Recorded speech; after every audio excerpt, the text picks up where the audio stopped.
I mentioned in this oracle deck, Oracle of the Mythic Heroes, right? Myths are never true, but always will be, because we are essentially, after thousands of years, still repeating our stories and our histories.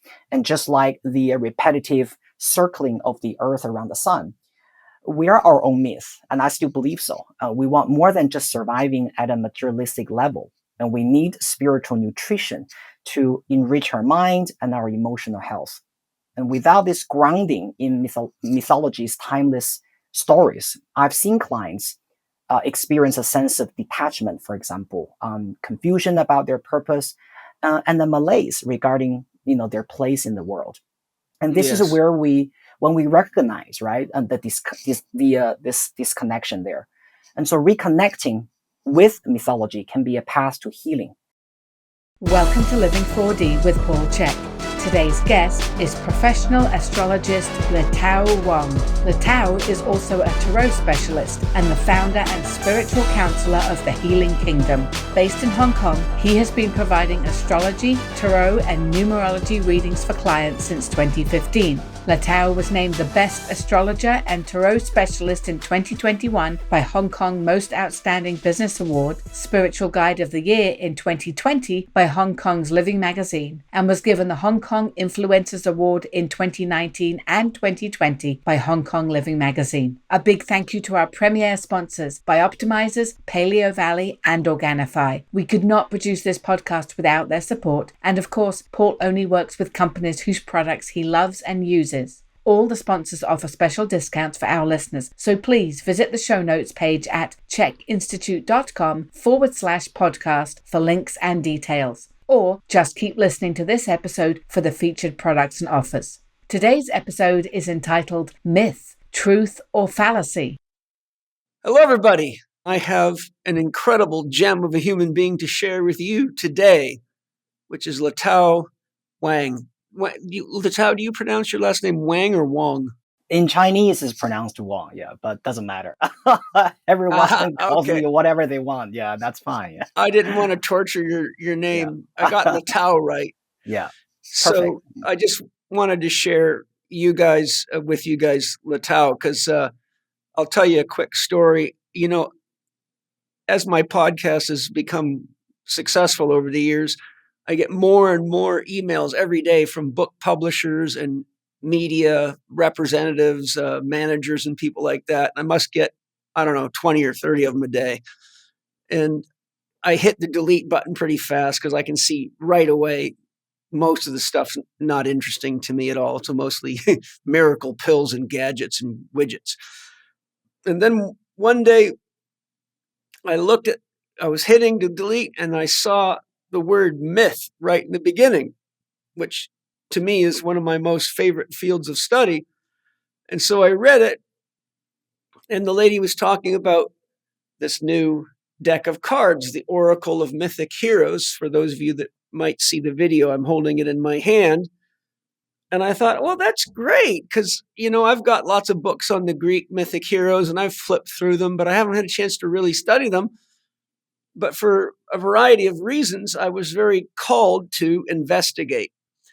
So I wrote back to the agent who was representing you, Letao, and said, well, first thing I'm going to do, I'm interested for sure, but I want to look at the book, the guidebook, and I want to look at the cards, and then I'll go from there. So I got a hold of it and started reading it, and I was just so impressed right away. And I was really impressed with the teaching section on each myth, because it was very clear to me that you have real skill as a counselor and guide to people, and you really work with these myths in very tangible ways that really impact people's lives. And anyone listening knows I study a lot and have read a lot of books. So, and I've been a coach and therapist for 40 years. So I wouldn't be giving you the credit unless the credit was due, because I can get the surgeon's knife out and start cutting as needed too. But I've started a special notebook, Letao, and I've been studying these myths, and I'm on 25, I think now, because I study one a day, and I take notes, and I leave myself messages about how to do it. I'm on Icarus. Right. and I've read some of them further along. So I've actually read maybe 26, but Mm-hmm. I've studied them very well because they're such powerful stories, and they're anyone with two brain cells holding hand can read any one of these myths and see how every one of them has something to do with some aspect of our life, with situations we've been in, with personality traits we have, or even shadow traits, virtues or vices. Right. Some of them are, we could say moral principles, like, should you kill your own children because you got taken revenge on your husband? And anyone that's read the Bible, there's all sorts of this stuff throughout the Bible. And so the problem is when people start believing things like that literally Mm, versus allegorically, metaphorically, mm. or as a means of making you think about how people handle certain situations in their life, Yep. Yep. So, I first thought I had was I when I found out you were not in an English speaking country, I was worried that would he be able to speak English, but I was so amazed that you can speak English so well because you live in Hong Kong. And I read your bio in the back, and you've got a lot of great education. So I think to begin with, I'd love it if you can share your background with the audience, because you have quite an impressive, diverse education, and you're a spiritual counselor.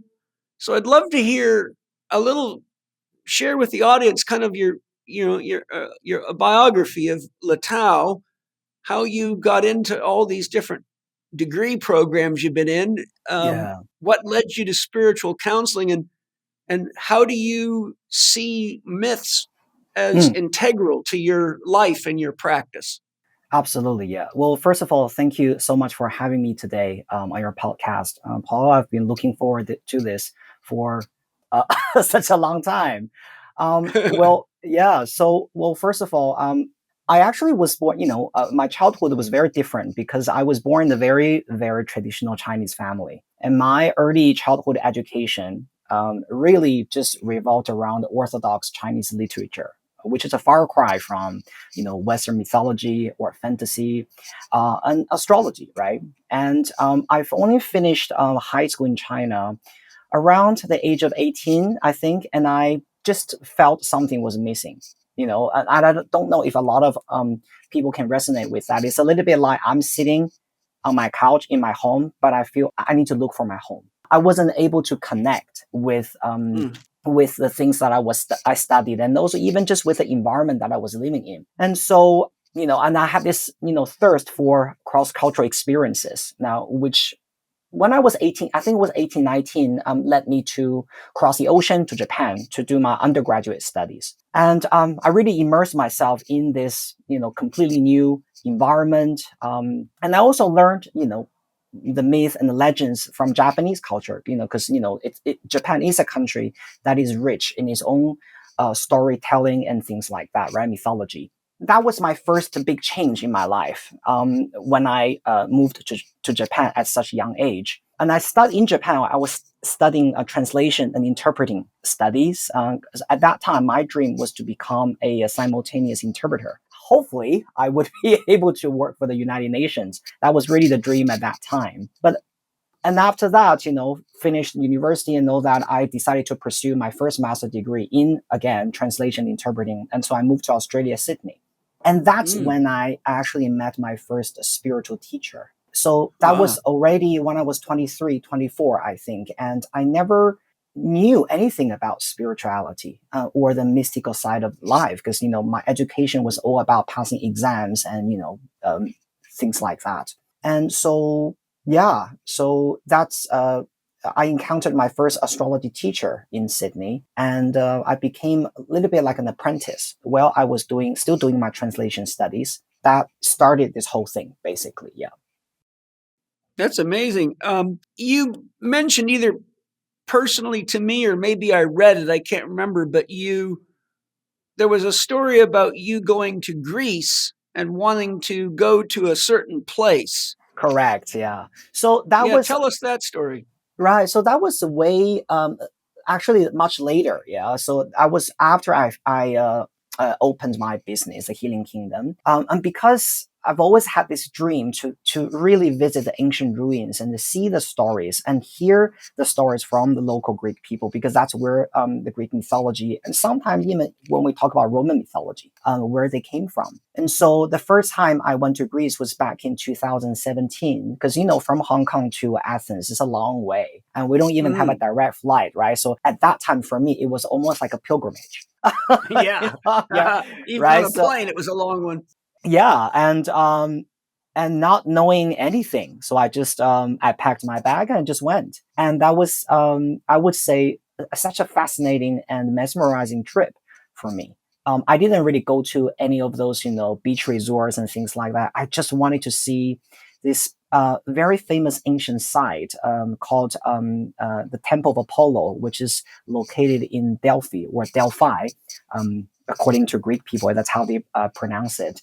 And I actually went to Delphi on my birthday, because I Cool. specifically chose that day. I wanted to be special, and the energy there was just amazing. You could feel something different there, and it was very steep, so you had to climb all the way up to see the Temple of Apollo. And there was even though it was a ruin, right? It was just big rocks and some pillars there, but the energy was just beyond expression. Yeah.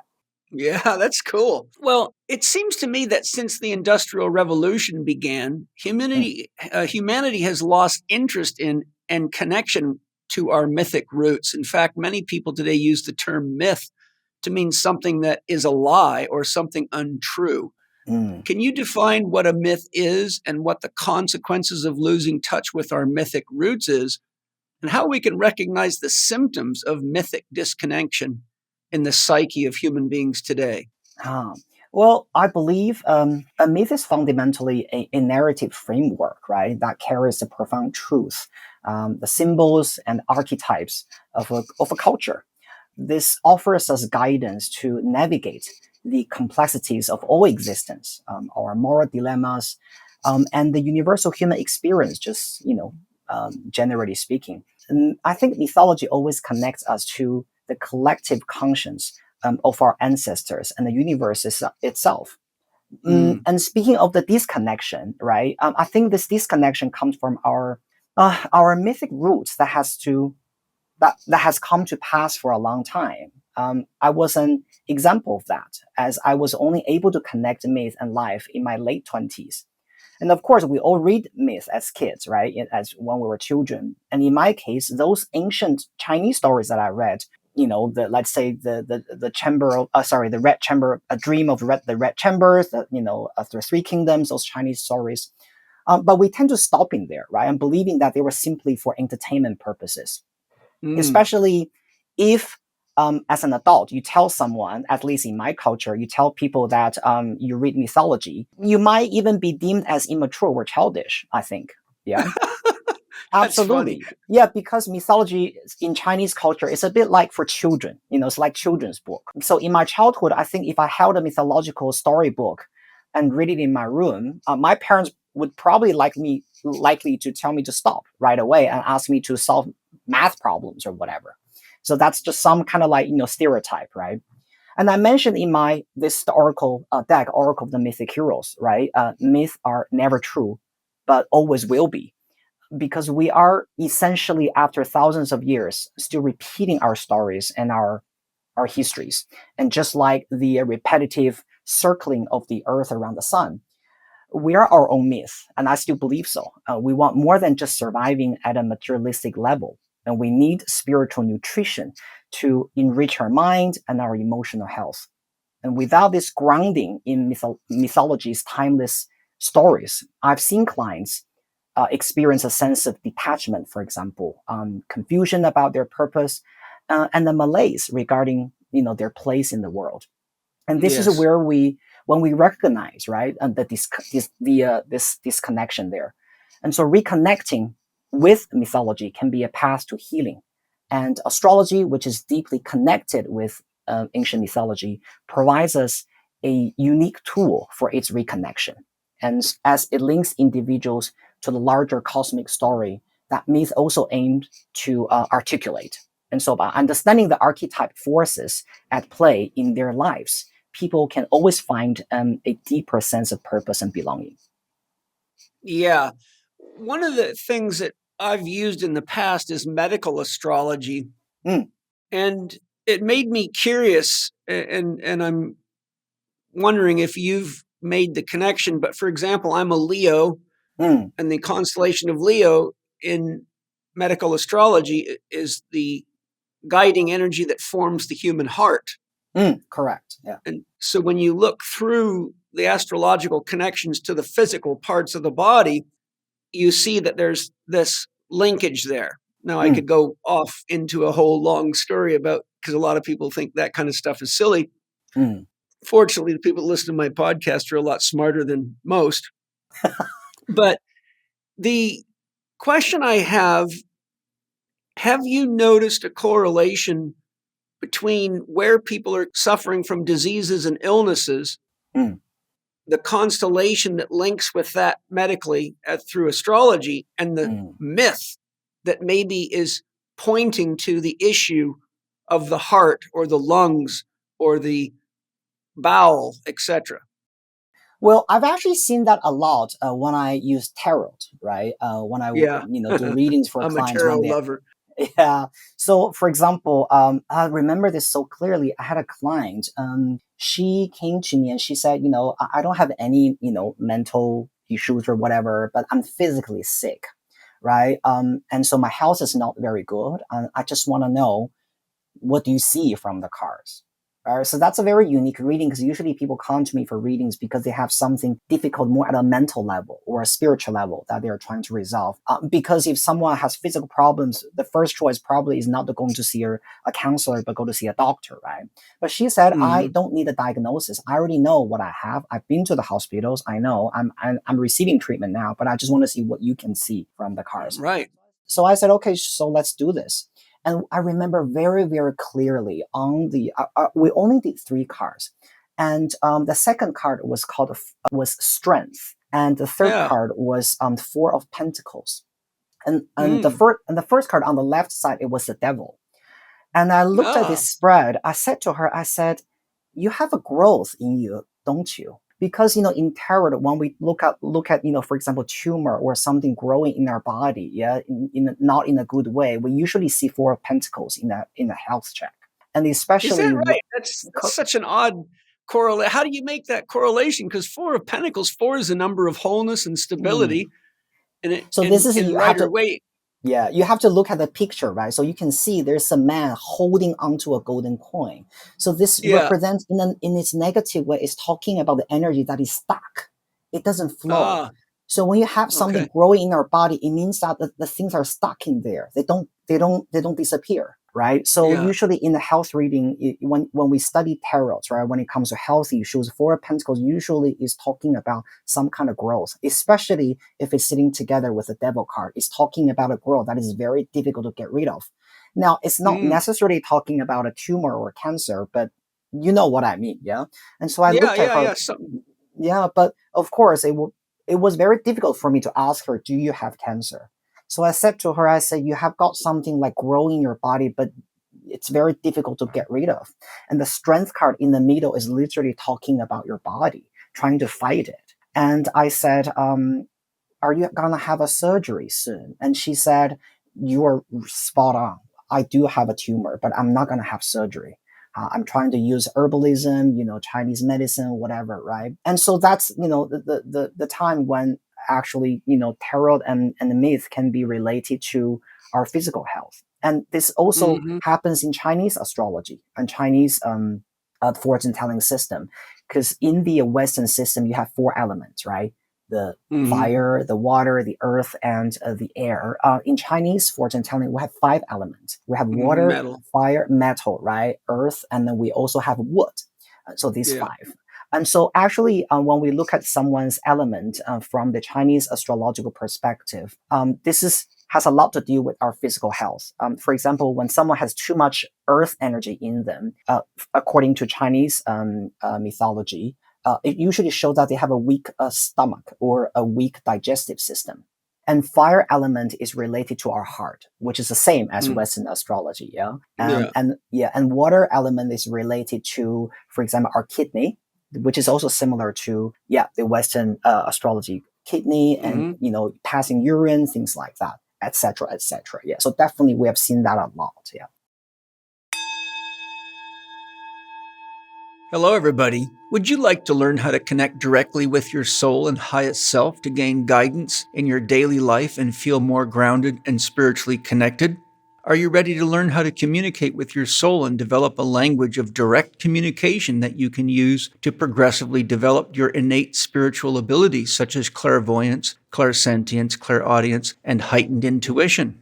Would you like a practical means of asking your own soul your deepest questions about all aspects of your life in general, or gain support from your soul in making critical decisions in your life?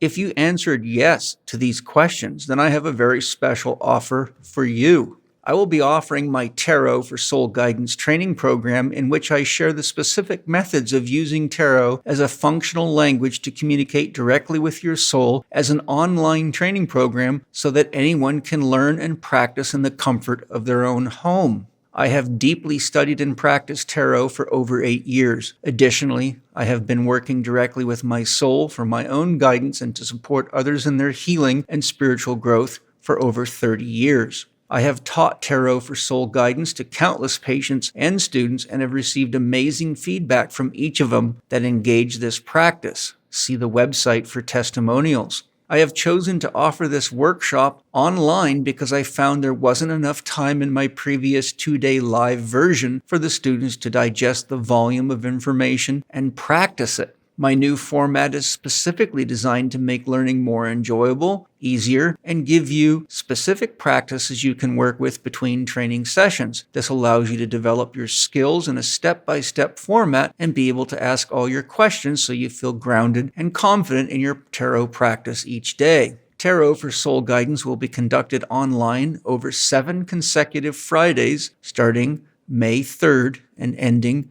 June 14th. Each 4-hour training session will run from 2:00 p.m. to 6:00 p.m. Pacific Standard Time for a total of 28 hours of training. All sessions will be recorded so students that can't make a session for any reason can study and practice when it fits their schedule. Students will be given access to session recordings for a period of time after the training ends to reinforce their new practices and skills. The course includes a comprehensive PDF manual with numerous diagrams to help students understand key concepts related to tarot theory and practice. I will explain the anatomy and practice of tarot so anyone can understand it. The training provides all you need to know to engage tarot as a legitimate spiritual practice in which you learn to maintain and deepen connection to your soul and your highest self. There are many step-by-step developmental practices you will learn so that by the time you finish the 28-hour program, you will be proficient in your practice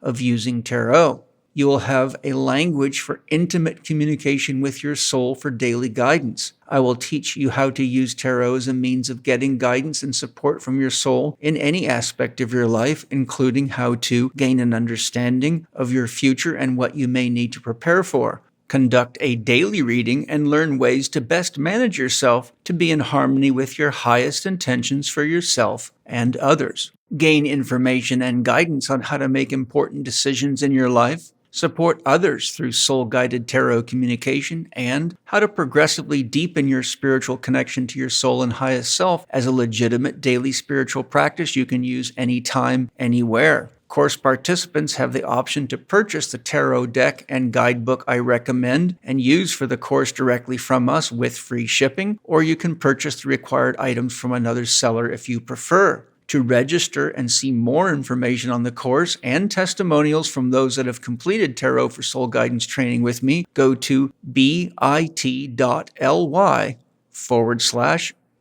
Chek, workshops. That's bit.ly, bit.ly/Paul, Chek workshops, and scroll down to the Tarot Workshop offering. If you are ready to deepen your connection to your soul and your highest self, have a legitimate spiritual practice, and get support to live your dreams and be the person you came to the world to be, this workshop is for you.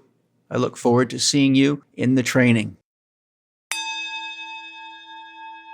From a mythological perspective, the devil card, that really relates to freedom. And so what I would interpret from what you've shared is, you see, if I saw those three cards, my first thought would be, where are you binding yourself in your life? 8, strength, is the symbol of the soul guiding the ego. I would say you're binding yourself. The lesson is to take guidance from your highest self or your soul. Yeah. And create. And then I would say that the third card would be, and that will bring you into a state of stability in your life. I see. Well, of course, we can read tarot always in a metaphorical way, right? So, for example, when we see Four of Pentacles, we think this is about financial stability, and that's one of the interpretations. But I have to say, one of the breakthroughs that I have had in reading tarot was learning how to be more literal with the cards. Sometimes we don't have to go thousands of miles away from the original picture. Because, for example, when we think about the devil, we think about that psychological bondage, our inner fear, right? And how do we break through that? That's a very high level interpretation, right? At a very psychological level. Sometimes devil can just be as simple as something that doesn't go away. Because that's something, a good point, yeah. Right? And also, for example, we can use an example of, let's say, the Emperor card from tarot, right? When we look at Emperor, a lot of people say, yeah, you are, right? And a lot of people say, okay, so this is, the divine masculine, the control, right? The power in the society, whatever, right? Again, that's all true, but that's too metaphorical. And sometimes we read them at that level too much. The Emperor energy sometimes can be as simple as your boss. And when we look at a spread there, when we have Emperor, and let's say when we have Five of Swords next to it, the first thing that comes to my mind is, did you just have a fight with your boss? Yeah. Rather than, you know what I mean? Rather than thinking, oh, this is some kind of divine masculine energy, but you're not using it well. You need to balance yourself. Because sometimes clients don't need that. They need things as plain and as simple as possible. And so that's when I had my breakthrough when it comes to reading tarot. Yeah. And there's a very famous author that I really liked. She wrote several books about tarot. Her name is Light Angeles. Yeah. So she's from the UK. Yeah. I think she's like, I don't know if she's a witch, but she's like, sort of like kind of, psychic and, a medium, that kind of, lady. And she wrote several tarot books, and I really enjoyed reading her book, because that's where she literally talked about these kind of literal things that you can interpret in the cards. Because we don't I'll have have that. a look into that. Yeah, because all the tarot books I realize on the market, they're too metaphorical. They're too high level, right? Like, for example, also Chariot. For example, a client can be asking, where do you see the best place for me to live in? And, and you pull, let's say, the Chariot card. In the metaphorical way, you can't really tell where that is. Where is the Chariot? But actually, the Chariot card, when it comes to connecting with locations and places, it's about desert. Places that are very dry and desert-like. And a lot of times we see this card related to the Middle East countries, UAE, those regions, yeah, et cetera, et cetera. It's amazing how diverse tarot is. I've been studying it for many, many years, and I've been doing daily readings now. I don't know, over 5 years. I've got 15 volumes of my notes from all my studies. But I could talk to you about tarot forever. I'd like to know, what, with that lady that you talked about that you did the tarot reading on, what myth do you feel from your guidebook would be one that you would suggest that she study or look into or might correlate with her? Interesting. So that card, during that session, at the end of the session, we used the Oracle of the Mythic Heroes, and she put out the card for Penelope, and the keyword is faith. And that just made a lot of sense to me. And she told me what she did. She was actually also a counselor.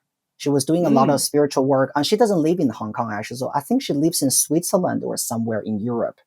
And, she has been, before her spiritual journey, she worked in charity as a social worker. And after that, she started her own practice. But unfortunately, she was diagnosed with this illness, right? And, when she came to me, she didn't have hair. she was wearing a cap or something, right? Because she didn't want me to see what happened with her. And Yeah. so the fact that she put out Penelope really struck me, because Penelope was about this deep belief in us without knowing the guarantee. See, Penelope had no guarantee that her husband would come back to her. 10 years, everyone was trying to convince her that her husband Odysseus would not come back because he died in the war. You should remarry, right? Marry someone else, right? You're still young and beautiful. You're wasting your time sitting here alone. But somehow Penelope had this strong faith and intuition in her. She knew that Odysseus hasn't died and he would come back. And that's the end of the story. Odysseus came back, and they had a happy ending. And I really feel that she was a Penelope there, and she was the one holding this strong faith in herself about, I know I have cancer, or I know I have a tumor in me, and I have no guarantee that this will be cured. And I don't know when I will die, but I know that there's something that I want to pursue before I leave this world. And this very strong energy through this card, right? During our conversation. Yeah, it was an amazing session that I had with her. Yeah. Yeah, I love that. It's this is the difference between just treating the body Huh. and addressing the issues of the soul. Huh. Absolutely. Yeah. And I think that's one of the main problems with Western medicine is it's really just based on chemistry and isolated anatomy. The Western system doesn't really even understand functional anatomy or how the body parts work together. That's why you have all these surgeons for every part of the body, and they hardly ever talk to each other. Yeah. But I've never met but one or two in my whole career that actually understood the connection, say, for example, between the liver and the right shoulder and arm, or the stomach and the left shoulder and arm. 100%. Or yeah. the digestive organs and the function of the abdominal muscles. Yeah. Or the bladder and the pelvic girdle. They always think these things are completely separate. And I think, when you realize that matter, as the alchemists taught for thousands of years, matter cannot organize itself. There has to be a guiding intelligence. There has to be something to form it. And the body is material. Yeah. But what's in it and organizing it is spiritual. And so when you realize, if you think of a crystal, like crystallographers have been studying crystals for a very long time, and the big mystery is, what is the organizing intelligence that makes a crystal a unique molecular structure with high order? And, many have posited the idea that it's an entelechy, a guiding intelligence. Right. Which I agree. And I think everything in nature has a guiding intelligence. I think the whole universe does, or it wouldn't be organized as it is for life.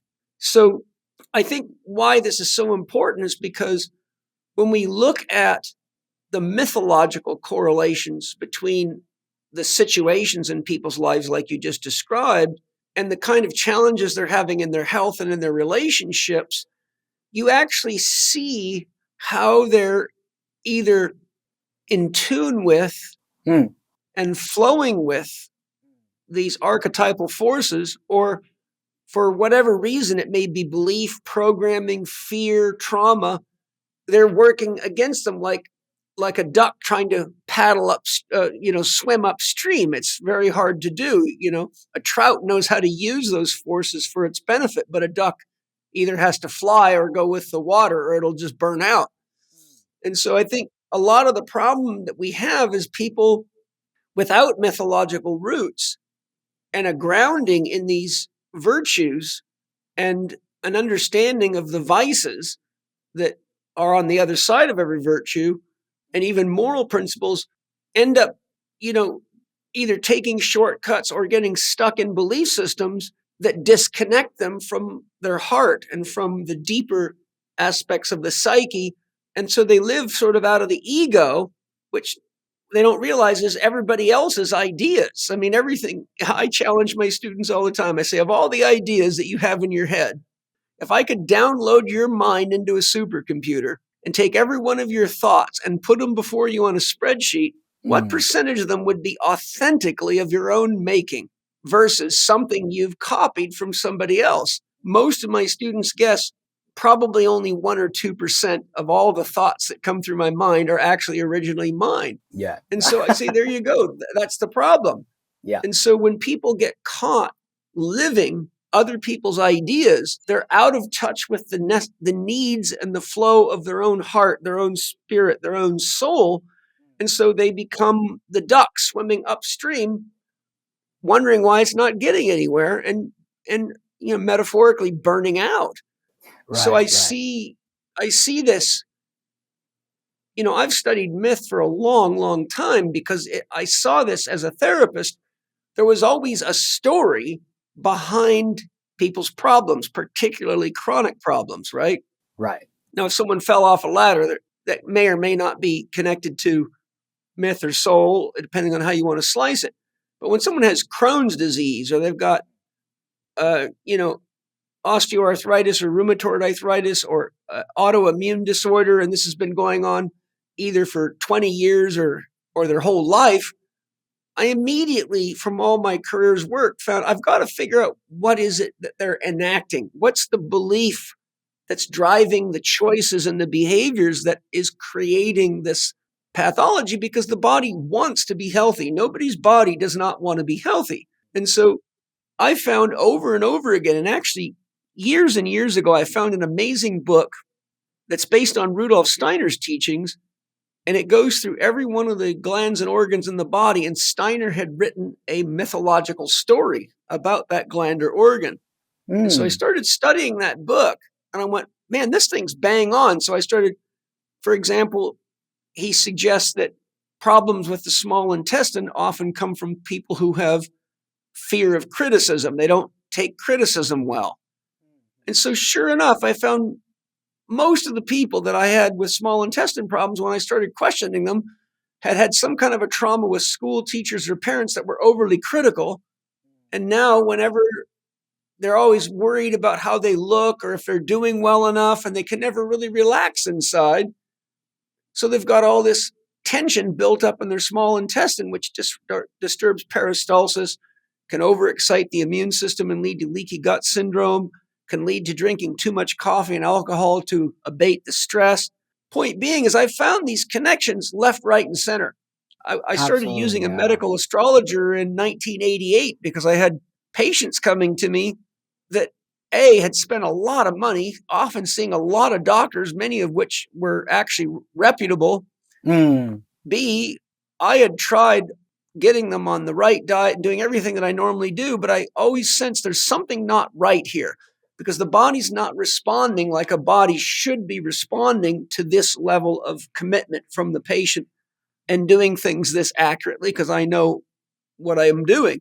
And every time I went to my favorite medical astrologer, Ernst Wilhelm, a Vedic astrologer, he pinned the tail right on the donkey. And so I learned right away that I have really got to put more of my time, energy, and headspace into understanding the archetypal roots of humanity and the psyche itself. So I've been studying Jung for about 30 years and Steiner for probably almost as long. And I've found these things to be more commonly the issues with patients than anything else. So this is why I thought it would be so interesting to talk to you, and why one of the things I love about your guidebook is, I can read one of those myths probably in 15 minutes. So it's not like a real big commitment, but you've encapsulated these things down to where all the key pieces of the myth are there, the story's intact.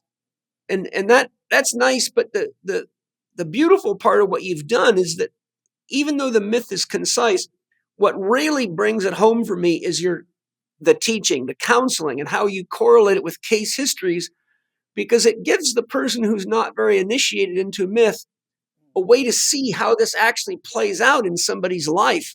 Right. And even for me, I'm reading your book going, oh man, I can think of Mrs. Smith and Bob and Bill, and I can connect it to, a whole line of patients go, wow, I wish I would have known about this myth 20 years ago. I could have helped this guy from a different perspective. Right. And I've already turned on lots of my friends to your book, and every one of them's And I've even started using it in my coaching practice, and everybody's like, "Oh my God, that's too true." Some of them, I'll have them read the myth out loud, and they don't want to read it because they're like, "Oh my God," because they're like, "This is me," even though I don't like it. Well, I think that's really the purpose, right? I mean, when I created this deck, I just, because I personally, I can always connect the myth with what's actually happening around us. And I really feel, like what I said earlier, we are the same after thousands of years. We're still repeating the same lessons, and we're still learning the same lessons. And it's surprising that we haven't mastered them, right? After all this It's time. very Right. surprising. Yeah. I'll give you an example, yeah, because I also believe that, we have maybe a lot of audience who are parents, right? And who have, children and who are dealing with them on a daily basis. I had a client just 2 days ago, and this is a mother. She was a little bit, she was kind of devastated because her son is about, I think, 5 or 6 years old, and he has just been diagnosed autism. And Mm. this mother, she was devastated because she couldn't accept it. And so she had this problem accepting the fact that her son is, let's use her word, abnormal. Because she Hmm. feels, my son, I don't want my child to be autistic. And I don't want to send my kid to a school for, children with special needs. She told me she wants to send her son to a normal school. Normal school? That's not the right word to use, but you know what I mean, yeah? And suddenly I had this connection in my mind between her and this mythological story between Achilles and his mother, Thetis. Ah. Because when Achilles was born, right? Achilles was a demigod. He was half divine, but he was not full divine. It means that he's still mortal. So that's why his mother Thetis, as a goddess, brought him to the river Styx and dipped him in the water, hoping that she would be able to make the child divine. Mm. And but because she was holding Achilles by his heel, so that part was remained untouched by the magical water, and that's why we say Achilles heel, right? Because that part, only that part is still is not divine, but the other parts of Achilles they were all invincible and immortal. And so it's a little bit like, maybe as a parent, we all want our child to be divine, and we can't accept the fact that our child is not better than anyone else. And when we know that our child is not, and we're trying to do everything to try to fix them and make them normal. But sometimes that action and that intention itself make could become actually their weakness, just like Achilles heel, Yeah. right? And so this is the time when this is what I do. I look at a client and listen to their stories, and I connect that with an ancient myth, and I'll share that story with the client. And hopefully that will give them some kind of hint or understanding about what they're doing. Yeah. Yeah. I think it gives them a deeper understanding. Absolutely, yeah. And the good thing is a lot of them enjoy stories, so that's yeah. I think myth is really really helpful in that sense. It reminds me of the story of, you may have heard it before, but there's a story in Buddhism about a woman whose child had died, and her husband, I think she didn't have a husband. I can't remember that part of the story, but she just, even days after the child had died, she was just walking everywhere from door to door, begging for help, if anybody could help to Mm, bring this child back to life. right. And everybody said, no, no, there's nothing you can do. The child's dead. And finally, after going from door to door for days on end, somebody said, well, there's a very great spiritual teacher who will be coming here to teach next week. I recommend you bring your child to him. And so she did. And so when she met the Buddha, she was still carrying her dead, probably now very smelly, rotting child. And she was asking Buddha to please help. And he said to her, I will help you on one condition. You've got to go to every house in the village until you can find somebody who's never been touched by death. Mm, And if you can find me a person in any of these huts that hasn't lost someone or been touched by death, then I will help you with your child. And so she went out and she went door to door through the whole township, And finally, at the end, she came back to Buddha and he said, "What did you find?" She said, "There was nobody who hadn't lost a child or somebody in their family." And she said, "I realized now I've just got to let go and move forward in my life." And he said, "Correct. You're right. That's your help." Acceptance, right? And that's one of the Yeah. biggest thing to deal with clients. I think it's about acceptance. It's people who have just lost a family member. Because the interesting thing about this type of clients is that you can't change the reality. For some clients, through their personal action, through guidance, they might able to change things in their lives. But losing a family member, due to sickness or whatever, you can't change that. And the only way for us to do is to not to not to forget about this, but learn how to live with that. And I think that's something, yeah, Yeah, you yeah, can't forget about some things. It's impossible. I mean, my brother committed suicide. If someone told me to forget about it, I would say, "I'll tell you what, I'll give you $1,000,000 if you can show me how to do that." exactly, yeah, yeah. It's But it's just too deep in us. 100%, yeah, Each relationship is a piece of our soul. So to forget something that's a piece of your soul is like forgetting that you have a mouth to feed. 100%, yeah. And I think it's about how do we live our life. How do I describe that? It's a little bit like how do we want to move forward with that and honor their lives, right? And transform that into either motivation or good memories. And instead of mourning over their lives, I think we should celebrate their lives. And that's the first step for a lot of the clients who are experiencing similar issues in life. Yeah. Hi, everybody. Today I have a very special, practical, free offering for you. I suspect you know that low back injuries are the most common of all orthopedic injuries, regardless of age, profession, or what sport people play. And a huge percentage of low back injuries happen while squatting. Squatting is one of the 7 primal pattern movements I identified as essential to our ability to function well in our home, work, recreational, fitness, or sports environments.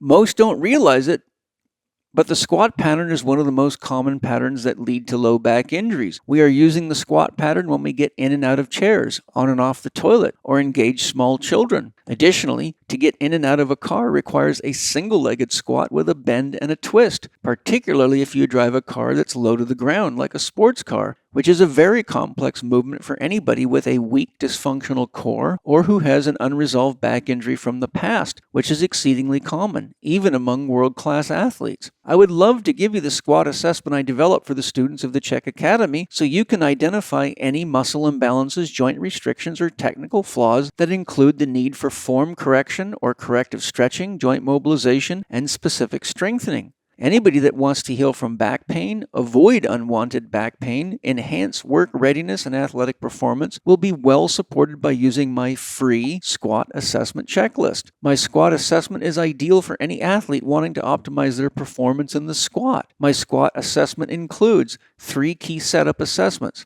11 squat execution assessments, a list of key indicators of muscle imbalances, muscle weakness, or joint restrictions. Additionally, once you've downloaded my squat assessment, you will receive a sequence of follow-up videos that will show you how to use it. These instructional videos are not only highly informative, they are also free. To get your squat assessment form and free instructional videos on how to use it to its potential, go to chekinstitute.com/squat-assessment. That's chekinstitute.com/squat-assessment. I'm sure you'll be amazed at how effective this squat assessment is, even if you don't have back pain, and how much it can help you help others. Enjoy. Now, Letao, your work seems to be primarily focused on Greek mythology. Is there a reason you focused on Greek mythology versus myths of other cultures of the world? Huh. And why do you feel Greek mythology is still relevant to us today? Well, first of all, as simple as it sounds, my first astrological teacher was a mythologist, right? And so the Oh, okay. first, yeah, so he taught me everything about Greek mythology. So I have to say that's the first opportunity that I had really to study systematically with a teacher. And of course, Greek mythology is everywhere, right? It has a profound influence over Western culture, art, literature. And the other day, I was just watching YouTube, and I was watching this musical called Hades Town. That also Mm. comes from right Greek mythology, right? And in our daily conversation, we also use words related to that, right? Achilles heel, we say Midas touch, and we also even as simple as we say to harp at someone, right? Because harpies is actually an ugly creature that would ruin the food for King. Yeah, King Phineus, I think that's the name of the king, right? So Greek culture and ancient mythology culture is everywhere actually in our daily life. And I also feel that those mythological narratives they're so rich with timelessness, right? And they have this universal theme of heroism, justice, etc., etc. So I feel such a strong affinity towards Greek mythology. Now, when I grow, I would say only after maybe my mid 30s, I started to read Chinese mythology again, which I should because this is my own culture, right? And the more I read, the more I find Chinese mythology fascinating. And there's a lot of shared value and shared themes with Greek mythology, actually. And I'm actually thinking about, maybe creating and a deck of cards or writing a book about Chinese mythology as well, just because this is the culture I come from. And this is so interesting because even though these two civilizations are so far away from each other and we didn't know each other at all, but the lessons and the virtues that we learn from those mythological stories are surprisingly similar. What would be a great idea, Letao, is to create a book that shows you the correlations and commonalities between the myths of the Chinese culture, maybe the Indian culture. I have an example. I have two books Right. titled almost the same: The Parallel Sayings of Lao Tzu, Jesus, Buddha, and Krishna. And Very so what they interesting. do is they take scriptures and say statements from each of these masters and put them side by side on the same issue. So, Mm, God, love, whatever. And you can see beyond a shadow of a doubt, they're saying the same things with slightly different words. And so I think an amazing concept, should it ever interest you, would be to take the Chinese myth, the Greek myth, the Hindu myth, etc., and show how these things are actually showing that we have a universal archetypal structure, which is what Jung showed beyond a shadow of a doubt. yep. And that we're all, no matter what color our skin or where we're from, we're actually playing out a human divine drama. And there are key facets to every role, which some of us take more, some of us are more like Achilles, some of us are more like Jason and his Argonaut on his ship. Some of us are more like, any of them, Mm, because that's the whole point of the astrological reading, is to figure out who you're the most like. And I think that would really be cool, because then anyone from any culture in the world could look at it and see, how am I different, but how am I the same as everybody else? yep. Yep. That definitely has been been considered. That would be called comparative mythology, I think, would be what would be really be called. Yep, yeah. And I really feel that it's not just about right, like what you said. Yeah, it's of course it's about teaching, people those virtues and values and see how similar we are. And I think this, if our politicians, let's say, and the leaders of our countries actually have a deeper understanding about these similarities, I think a lot of the discussions between them would be smoother. Sometimes I watch, news, and I'm watching literally two leaders of a country. They're having very aggressive conversations with each other, and I'm just thinking, do you two really understand what each other is saying? Yeah, Of that's course a very good point.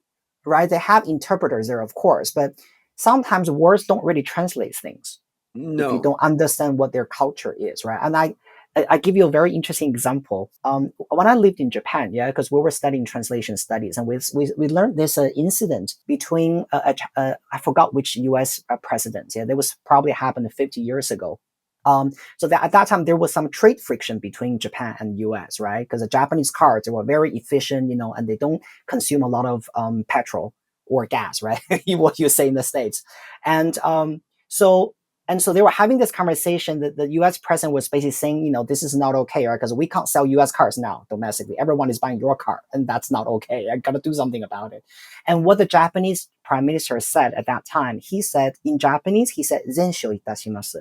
And it means, if you translate this literally, it means I will do my best to solve this problem. That's a literal translation. Now, if I say something to you, to an American, I will do my best. You will really expect me to do everything to resolve this issue, right? But in Japanese, when you say "zensho shimasu," it means it's a little bit like being evasive. It means I will, yeah, I'll look into it. That kind of energy, right? It's a, yeah, Yeah. yeah, yeah. I'll think about it. Yeah, maybe later. Yeah, I'll think about it. It's a little bit like that. But the translator literally translates this into "I will do my best." And so then later, when nothing was being done on the Japanese side, right, and that created a lot of misunderstanding. Then the second meeting was like, I thought you said you're gonna do something, but you didn't. What's going on? It's been 6 months, whatever, right? And I think this is about understanding each other's culture. And if we had read Yeah. myth from the beginning, we probably would have handled the situation much better. Yeah. Yeah.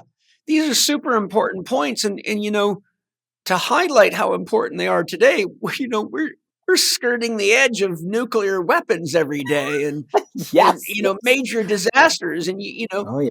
I mean, if you want to talk about a cultural difference, there's a big difference between the Russian culture Mm. and the American culture. So when you get a guy like, I can't even use our president's Biden because he's not even there. I mean, he's a scarecrow for somebody. I don't know who's behind him, but Ha, ha, the point is, if you got a guy like Donald Trump meeting with a guy like Putin, ha. Trump's kind of like a teenager with doesn't really realize that you can actually kill people with these guns. You could start a third world war that could wipe us all out.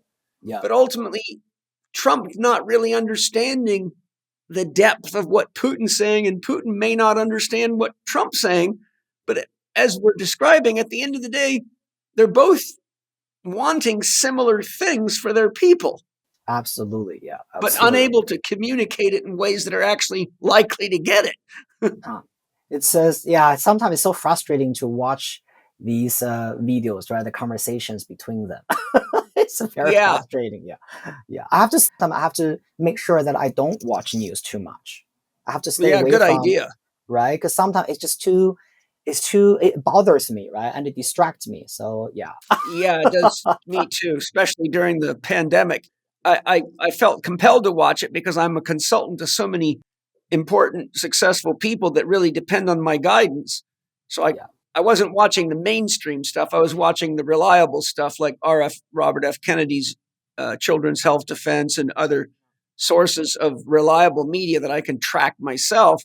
But you see that it's just such a circus of dizzying crap half the time that you kind of have to you can only expose yourself to it for so long before you start losing your center. So I found myself having to limit how much I could take of any of it. Well, you should have tried Hong Kong. I mean, we had quarantine. Yeah, I saw plenty of videos. You guys got it hard. 3 weeks quarantine, stuck in the hotel room, and you're not allowed to go out during quarantine. Can you imagine? You travel overseas for 2 weeks, you come back, and you are locked in the hotel room for 3 weeks, and that's for safety reasons. And that was just what it was. People really had a difficult time. No Dealing question. with that. Oh yeah, difficult. Yeah, very very difficult. Well, Anyway, you couldn't do that to Paul Chek. I'll tell you right now. you break the door. I'd be out of there. I would be out of there, no problem. Yeah, I'm it's way crazy. I'm way more clever than that. I'm not going to. My belief is, if a law is unlawful, Huh. it is criminal to abide by it. Understood. Yeah. Well, So that's see, how this I is solve that riddle. Yeah. But what came up in my mind that I wanted to bring up, your myth deck, I think, has another important function we haven't talked about, and I didn't put it in the notes. And I'll tell you why I'm bringing this up, because I use tarot whenever I'm working with clients. Almost always, one of the things I track their problems back to is problems with their spouse or their parents or somebody that they have a close, intimate relationship, be it mom, dad, brother, sister, or wife or girlfriend or boyfriend.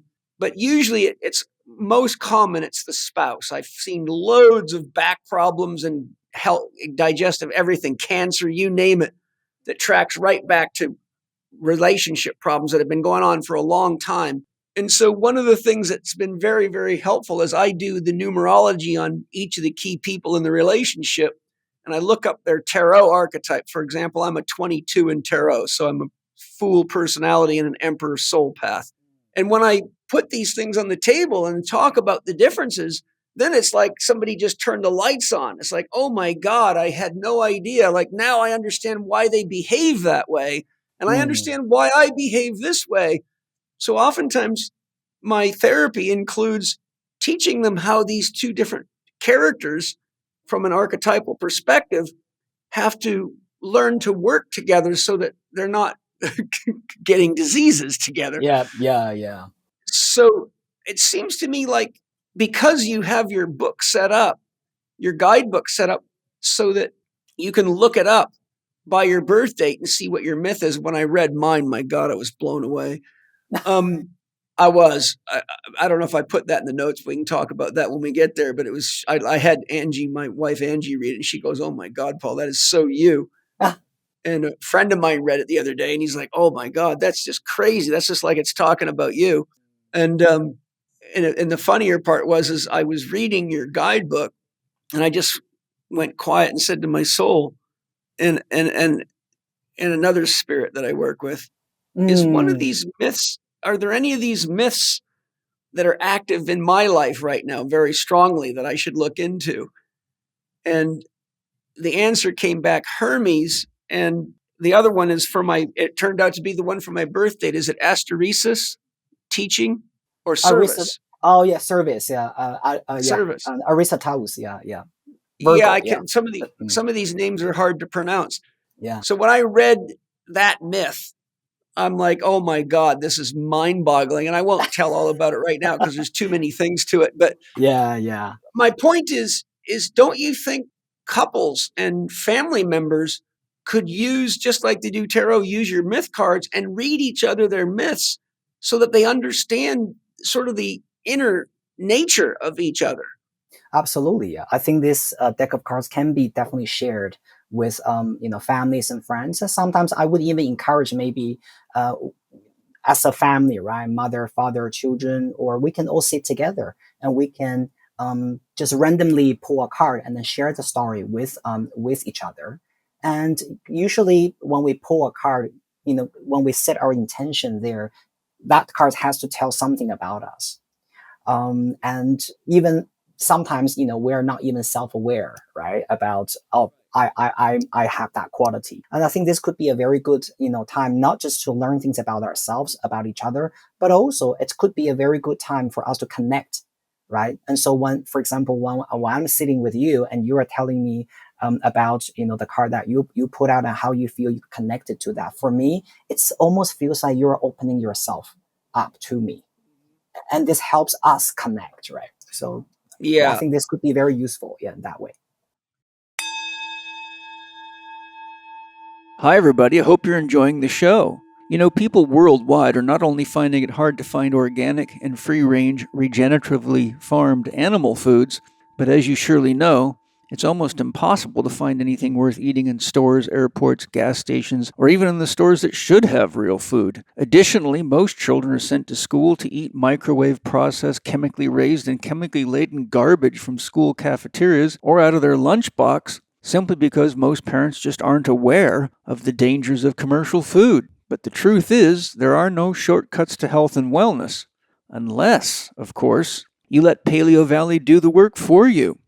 Autumn Smith, founder of Paleo Valley, is not only a mother who understands the importance of feeding children wholesome, clean foods, but is a holistic nutritionist who pours her soul into all Paleo Valley products. And Paleo Valley's meat sticks are made from regeneratively farmed animals that are raised with the highest possible standards of care. Paleo Valley's meat sticks are also fermented, which significantly enhances the nutritional quality and flavor of them. My family and I love them and carry them everywhere we go, be it during rides in the car, outings, ski trips, or we put them in the kids' lunchbox and they love them. In fact, many people I know resort to them as a meal when time is tight on the road or traveling by air. I know of no better portable food or snack food anyone can eat without losing quality or satisfaction, and we love sharing them with our guests and students at our Rainbow workshops. Paleo Valley's meat sticks come in beef, turkey, and pork maple bacon flavor. To try Paleo Valley's meat sticks, including the brand new grass-fed venison sticks, and save 15% on your purchase, go to paleovalley.com/Chek15. That's paleovalley.com/CHEK15. And your 15% discount will automatically be applied when you check out. No promo code is required. One of the first things I did was read the myths for my children. And it really resonated with me. You know, Mana's 8, he'll be 8 in a few days, and Zoe's 4.5. But they have very unique, strong personalities. And Angie and I are very strong people. You know, we're very go get it, get the job done, quit whining and get it, make it happen, you know. And so it was very interesting to read their myths. And I read Angie's myth and I read Penny's too.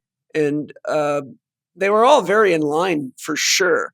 And I had a little smile on my face listening to Angie read hers because there was parts of that myth like, did you get that part?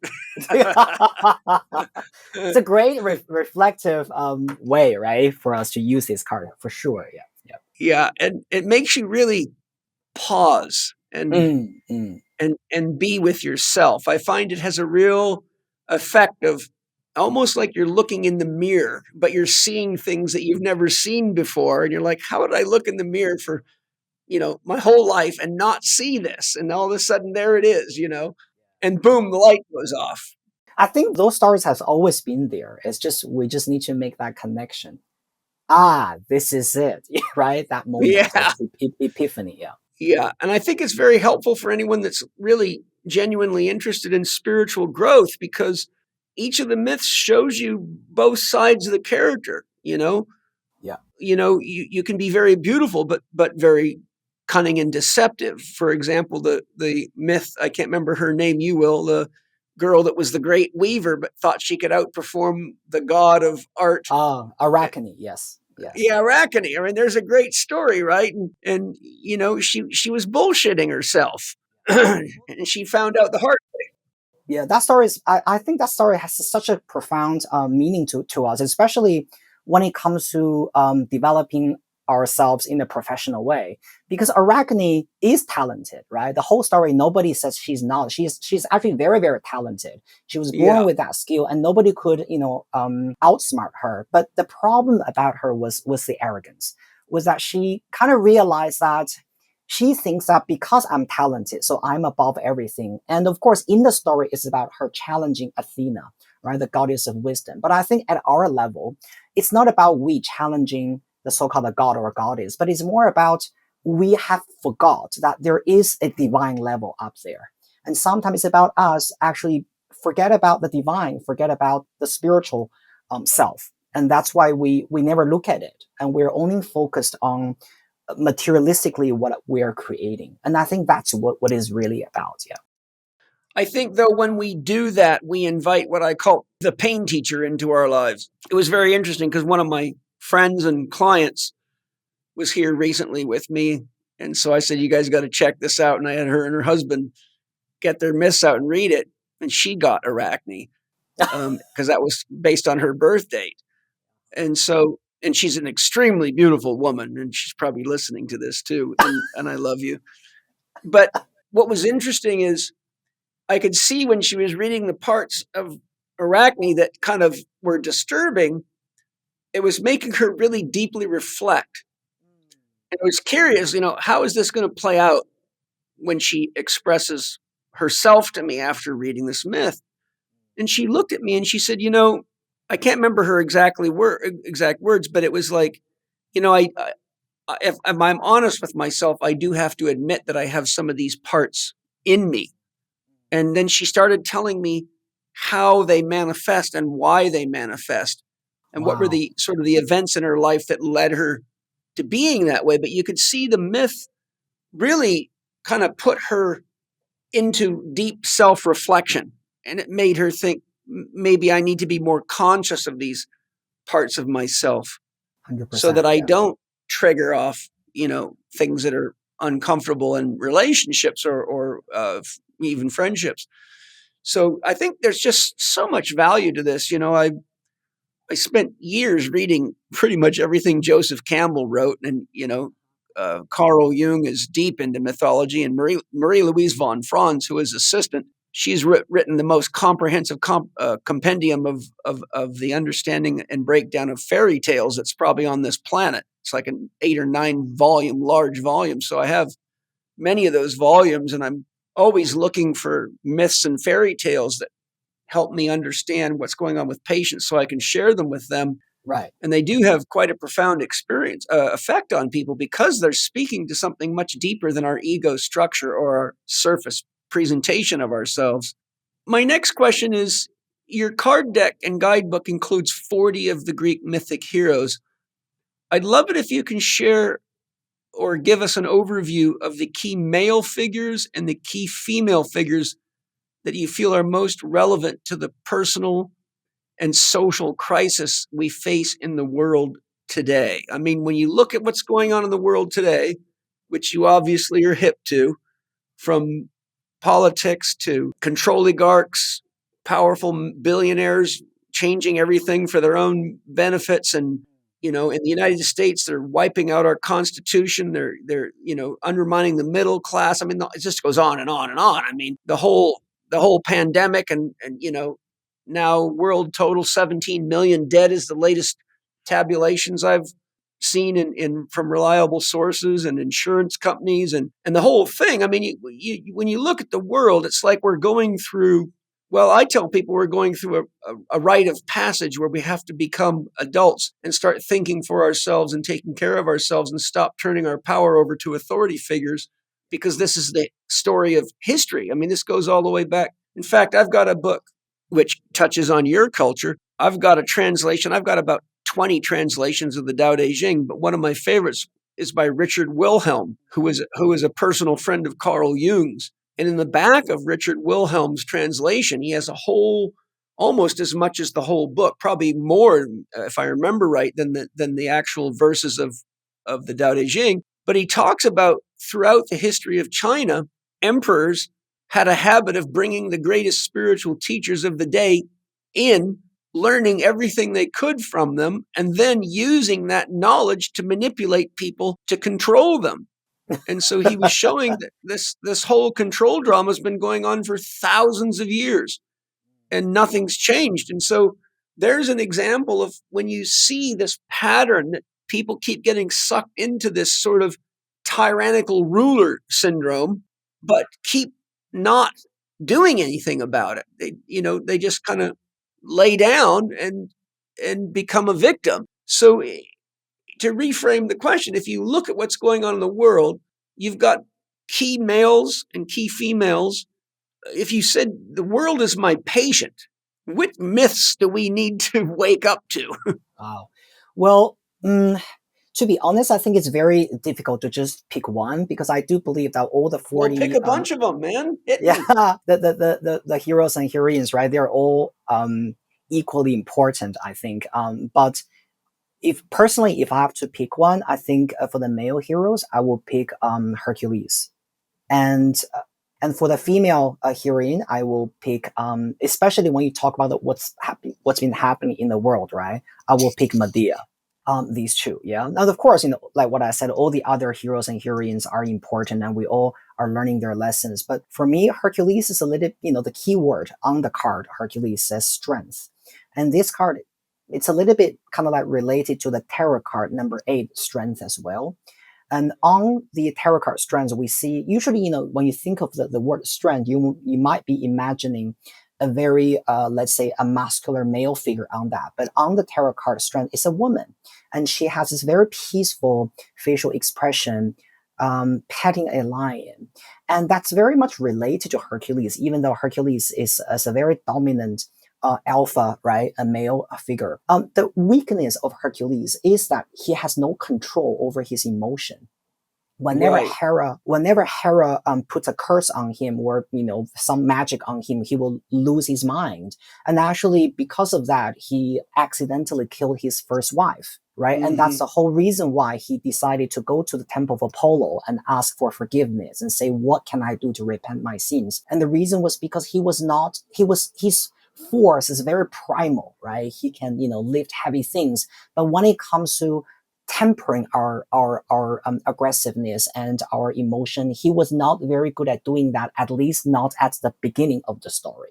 And I think a lot of the times in what's happening around the world is that we not being able to, let's say, either have control or, let's say, discipline over our subjective feelings and emotion, because we only see things from our own perspective, and we can't drive that. It's almost like it's running wild, right?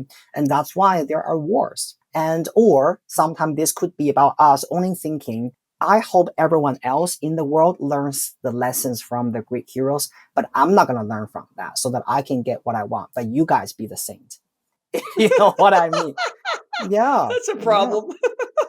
Exactly, right? So you can imagine if the whole world is, everyone around me is a saint and is so virtuous, right? And everyone is doing the right thing. And then if I am being the devil here and I'm, being manipulative, then I can get what I want because nobody's going to hate me. Everyone is a saint, right? So I Yeah. think, yeah, because I think a lot of times when we are making stupid decisions, there's a small part of that thinking, I hope everyone, right, will be a saint. I hope everyone will follow those virtues, but I'm just gonna play outside the rule a little bit so that I get what I want and nobody will care. And that makes this world, and you can imagine if everyone believes in that, then everyone will be the devil and everyone will play outside the rule, right? And when we have a leader in the country who does that, you can imagine, right, what would happen, because they will not follow the rule. Well, And we don't have to imagine, we're here. yeah, exactly, right. We're not going to And the name problem them. is we Yeah. have a lot of leaders playing Oh yeah, that game. 100%. Yeah, right. And the female figure Medea was about, the keyword for her. The lesson is about revenge. Was about her killing her own children. Because she felt because her, not really husband, but the man she loved, who made a promise to her, actually betrayed her and everything. Was that And Jason? Jason, right? I mean, Jason actually, if we read the story, more in details about, the Argonauts. I mean, Jason, yes, he did promise to Medea that he said, "I will marry you after we finish this whole thing," right? So yes, it was Jason's fault that he didn't keep his promise, but the reaction of Medea was really gruesome. I mean, we can't imagine a mother would kill her own children in front of the husband to prove to her husband that I hate you, right, forever.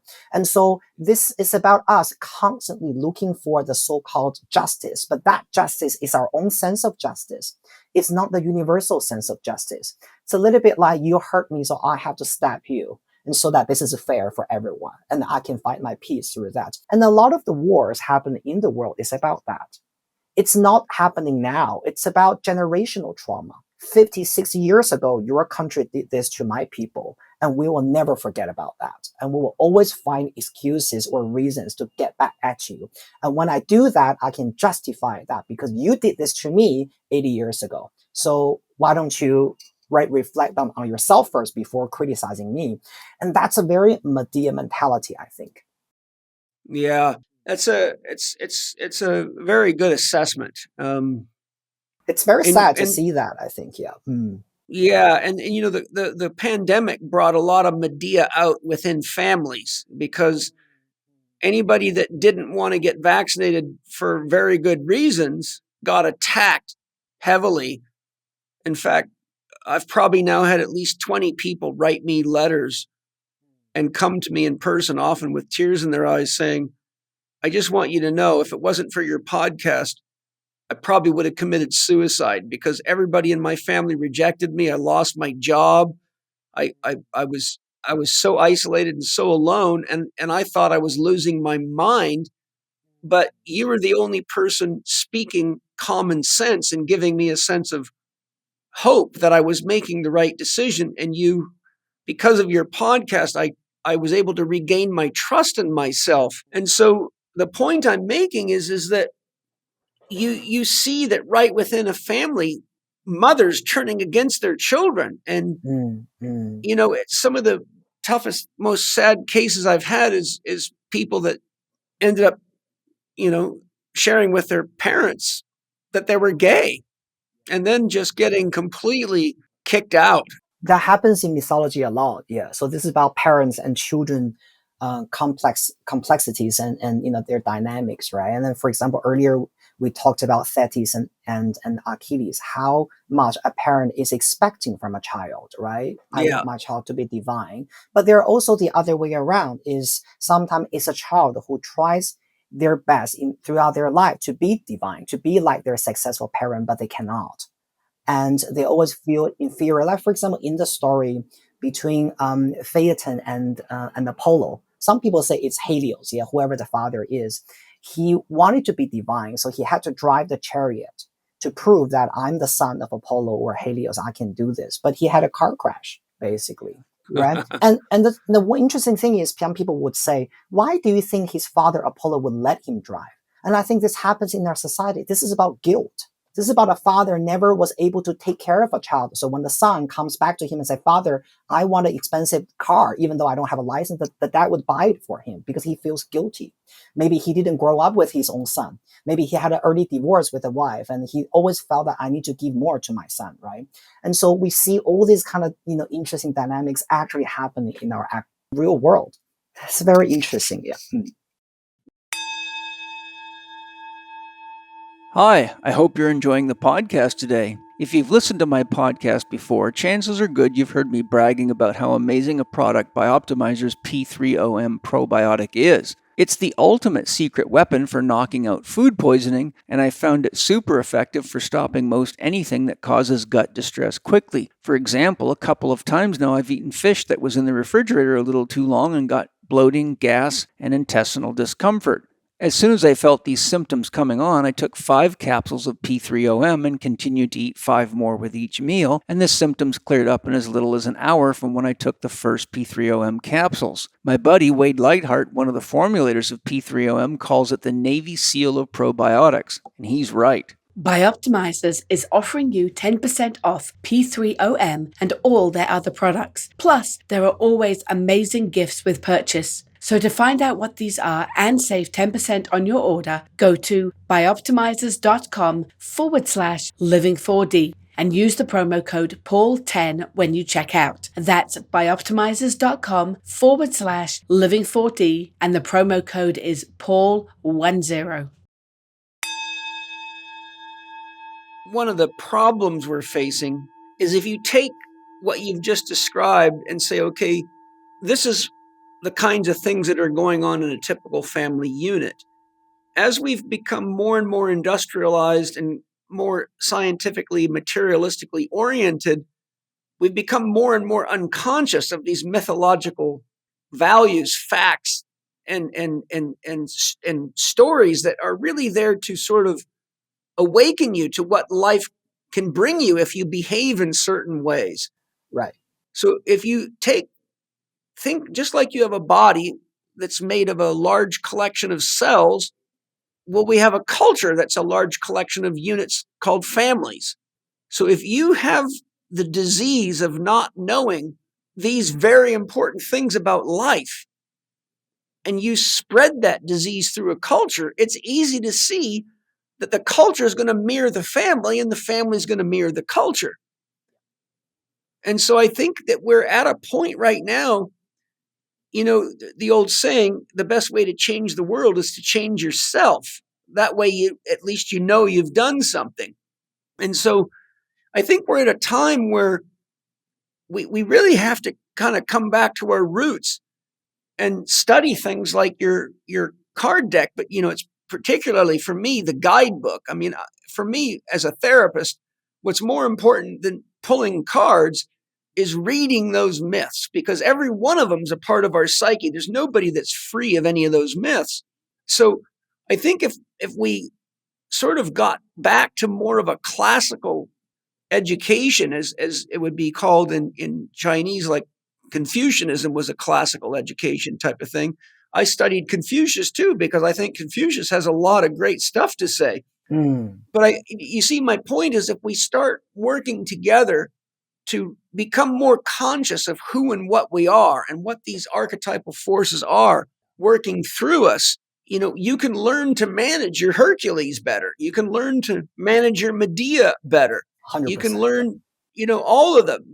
They're showing you, if you have these tendencies, then this is what you need to be aware of, which is, a lot of what astrological readings are. But I think these are better than astrological readings for a lot of people, because very few people actually understand astrology enough to do anything but hear what the report says or the astrologer says, but they don't really know. It's like if a person goes to a doctor and the doctor says, you got cancer, you're going to die in 6 months, but they don't know that type of cancer has a high incidence of spontaneous healing, and that there's many natural treatments for it, and that if they go to another doctor, they could get a different opinion, then they can actually believe it, and the act of believing it can be strong enough to kill them.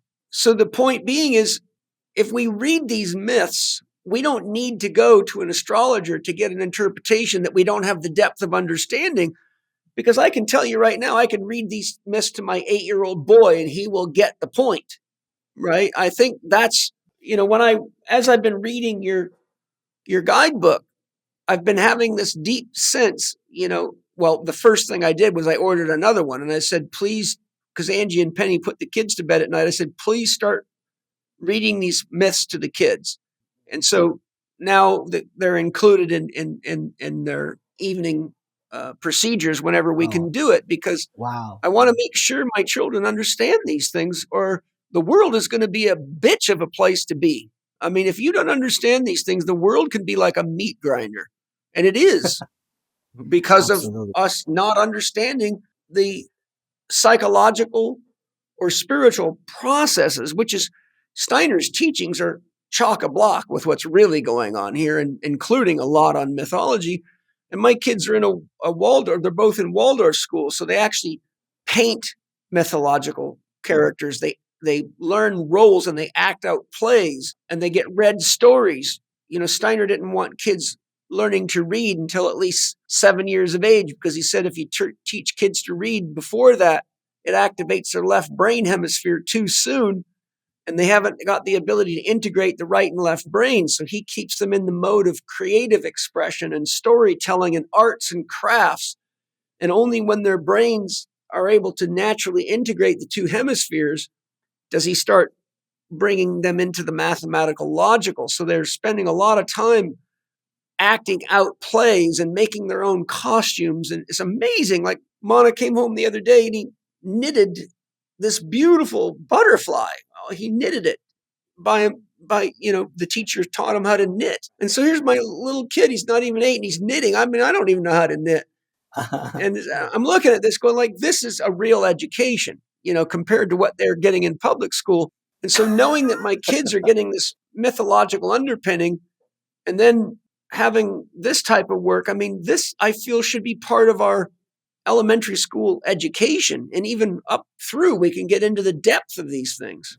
Yeah, I mean, I really wish, to be honest, I had studied myth, when I was, really young, but I didn't have that access, right? But if I think in Western countries, this could be much easier, right, for kids to have this access. And I really agree with you on that. I think schools should teach mythology, right, and also, the let's say the values or the meaning behind those stories. But definitely, this will be very, very, very beneficial to children, I think. Yeah, well, I didn't realize I was already hitting on the next question, which is, I was talking about, I've seen a number of presentations by Leonard Sachs, MD, who's an expert on the state of children and young men and women today. And his research is just mind blowing. I mean, it's just like, wow, our young kids and teenagers and people all the way up into their mid 30s are really not doing very well, male or female. And so the evidence that he gives with lots of scientific research points directly at social media, television exposure, gaming, poor quality food, and toxicity of the body, the emotions, and the mind. In fact, he shows evidence that becoming an American is now very toxic. He, for example, shows people that move here from other countries. He said it used to be that if they could learn to speak English as soon as possible, they integrated well and they did better. But now he shows that that's the worst thing you can do. He showed that the research shows that living with an American family and learning to speak the language instead of sticking to your own language and your own culture actually increases the likelihood of all sorts of problems: health, mental, physical, emotional, drug use, etc. Interesting, yeah. Because learning our own culture is a bit like understanding the self, right? But without Yes. that, and 100%, yeah. So anyhow, my point with that was just what we were talking about was just, I think if parents would spend more time and teachers educating kids on these myths.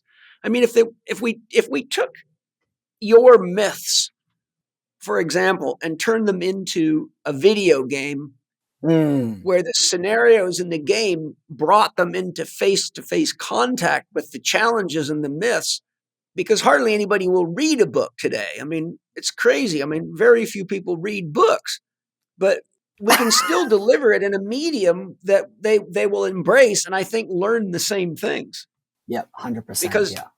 what Leonard Sachs shows, for example, is that the more hours young men spend playing aggressive games that are, like stealing and warring, the more they become prone to alcohol, drug use, and taking dangerous risks like driving out of control and just doing stupid shit. So he's showing that they're actually embodying the character personalities of the people, of the image or the characters in the games they're playing. So if we had a high quality mythologically based video game that was teaching real lessons, it would be natural to suspect that the same qualities would be conveyed, except this time it would be a positive instead of a negative. Yeah, it's about building our inner hero, right? Someone that we actually want to, let's say, be or emulate, because Yes, right, then we will learn things from them more easily rather than forcing ourselves to be like that. And I think that's a much better way for young people, like teenagers. I don't know if you had a hero in your, when you were a teenager, but I think I have to think. yeah, it will be very helpful if we have someone Bruce that we Lee. really want. Bruce Lee, yeah, Bruce there Lee. you go, right? He was my hero. Bruce Lee, right? Sometimes Yeah. this could be actually an actual person, right? An actor, let's say a kung fu star, or even or for girls, right? This could be about a very strong female entrepreneur that they look up to. Yeah, and I think those, for me, it was always mythological figures. Yeah. And also Arnold Schwarzenegger. Bruce Lee and Arnold Schwarzenegger were the two human beings that caught my attention the most. I started fighting competitively when I was 12. And then I was also heavy into lifting weights from the time I was 12. So I also really liked it. Bruce Lee was actually quite deep philosophically as well. He wasn't just a beat people up guy. He had a brain on him. I mean, he was tapped in pretty good. Well, he had a mind that was much richer than just fighting. So I always found him an interesting character. My next thing I want to talk about, and we've touched on it, if you were a parent of children ranging from 6 years upwards to college age, what myths would you include as essential education for children and young adults, and why? I mean, you could easily say the whole 40 of them, but if there was a few key ones that you think are like pivotal, just like you have your North Star as a fixed star. If you don't know where that's at, then you're lost, no matter how much you know about the other stars. Right. If just like we have north, south, east, and west cardinal points, if there are cardinal myths, and if there's different ones for males than females, if you were a parent, what would be the cardinal myths that you'd want to make sure your kids understood as soon as possible? For children, I think, well, there are a lot of myths actually about youngsters, right? For example, earlier I mentioned this name, Phaeton. Phaeton was a young boy and who tried, always tried to emulate his father. He wanted to be he wanted to be divine. He wanted to be Apollo or Helios, depending on, the version of the myth. That could be a very good story for children, I think, because Phaeton has ambition. There's nothing wrong with him, wanting to be his shiny father. But sometimes it's about his motivation, right? For example, the reason why he wanted to make sure that he's like his father actually came from a deeply rooted insecurity, because everyone was telling him that he was lying. When he told people my father is Apollo, everyone was saying, you're lying. You're not divine, right? If you are a god, you should be able to fly. You can't, you're a human. And so a big part of him was growing up with his insecurity that I know my father is divine, but I'm not. And how am I going to prove that? And that, led to the later story when he really approached Apollo or Helios and say, Father, this is my only wish. I need to drive your chariot.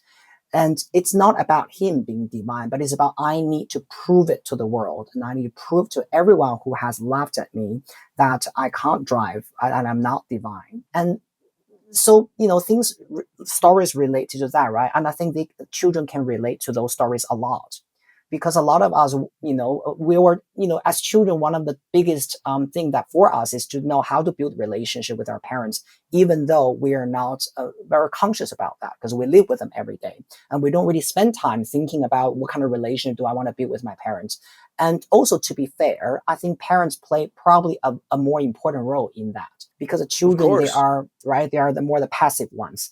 But I think, for example, when you say, maybe like, for example, your wife would read the stories to the guidebook to your children. And I think when parents are reading those stories, they're also learning things from it. So it's not a one-way education. It's about when they're reading the stories, they also become more aware of children's psychology, how children operate, right, themselves, and what do they desire, and why do they behave in a certain way? Because they are trying to be me, etc., etc. I think that's how I see this about the education and the children, young adults with this oracle deck. Yeah. Yeah. I personally encourage every listener to purchase your Oracle of the Mythic Heroes card deck and guidebook and begin their study and application of these myths in their daily life right away. That's the first thing I did. As soon as I read a little bit, I'm like, okay, I can't just read this book. I walked right into my library where I keep my very nice moleskin notebooks.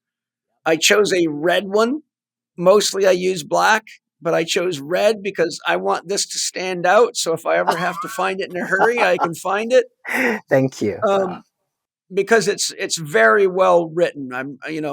I can't give you enough accolades for the quality of work that you've done.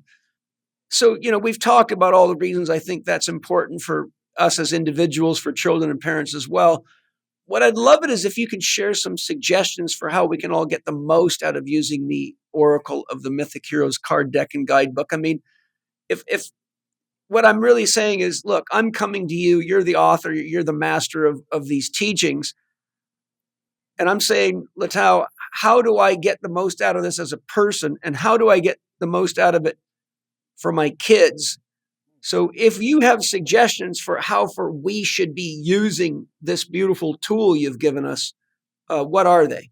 The best way, I think, to start, right, with this oracle deck is to do a daily card pull. I think that's the easiest way that we can do. Each morning, draw a card and just take a few moments to reflect on the mythic figure depicted in in the card and the less in the question it presents to us, right? For example, we could think of a question in the morning. It's not a must, but you could definitely think of something and then draw the cards. The question could be related to your life, your children's life, and how you build your relationship with them. What are the kids going through in school, and how do I approach them? What are they truly desiring? Sometimes I think young children and teenagers don't really know how to express their feelings in a rational way. And I think this deck can play a very important role to build this bridge in between. So the reflection that we gain each day through the card pull can give us a lot of insights and guidance that we need. And also, like what I mentioned earlier, parents can incorporate these cards into family discussions, right? Let's say father, mother, their two children all sit together and let's just talk about what we resonate with the most from the book, and what do I feel most drawn to, right? And which mythological figure is me, right? Things like that. Yeah.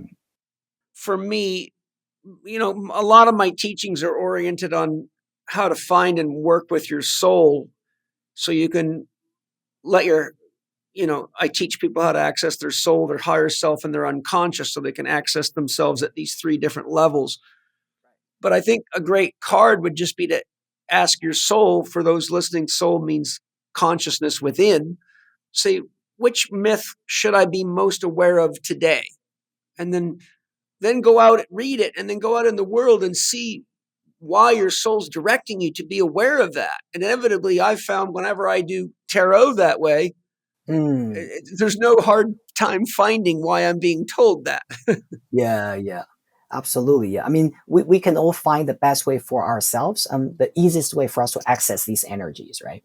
I think for some people, like what you said, for people who are already very advanced in their spiritual studies, right, they can directly tap into their soul searching through these cards. But I think a lot of us, maybe we're still at the very beginner's level, right? And we're still trying to understand, the basic values and knowledge embedded in those cards. And I would say that this deck of cards can be used for people from all walks of life, all different levels. Yeah.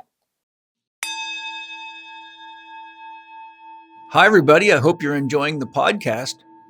I love my kids, and I'm sure you love yours too. That's why I'm thrilled to announce that Organifi has just released their new kids line, Organifi Kids, with 2 initial offers to address the most common needs of children today, Easy Greens and Protect. I can't tell you how important these products are, considering that most children today are not getting enough greens to meet their nutritional needs, not to mention the fact that our children literally are our future.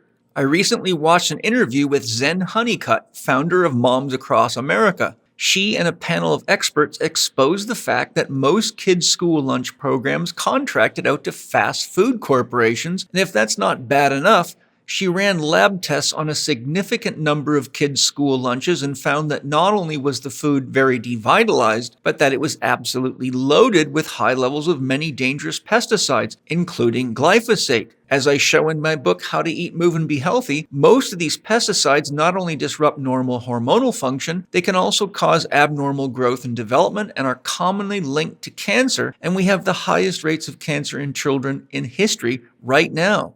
Organifi's Easy Greens and Protect for Kids are made with organic ingredients and custom formulated for kids 2 and older. Additionally, these excellent, much-needed products are formulated for daily use. The main benefits of the new Kids Easy Greens includes daily superfood greens and gives your child optimal nutritional diversity, and the Everyday Nutrition in Kids Easy Greens fills common nutritional gaps. Kids Easy Greens is also formulated to support digestive health, which many children need today.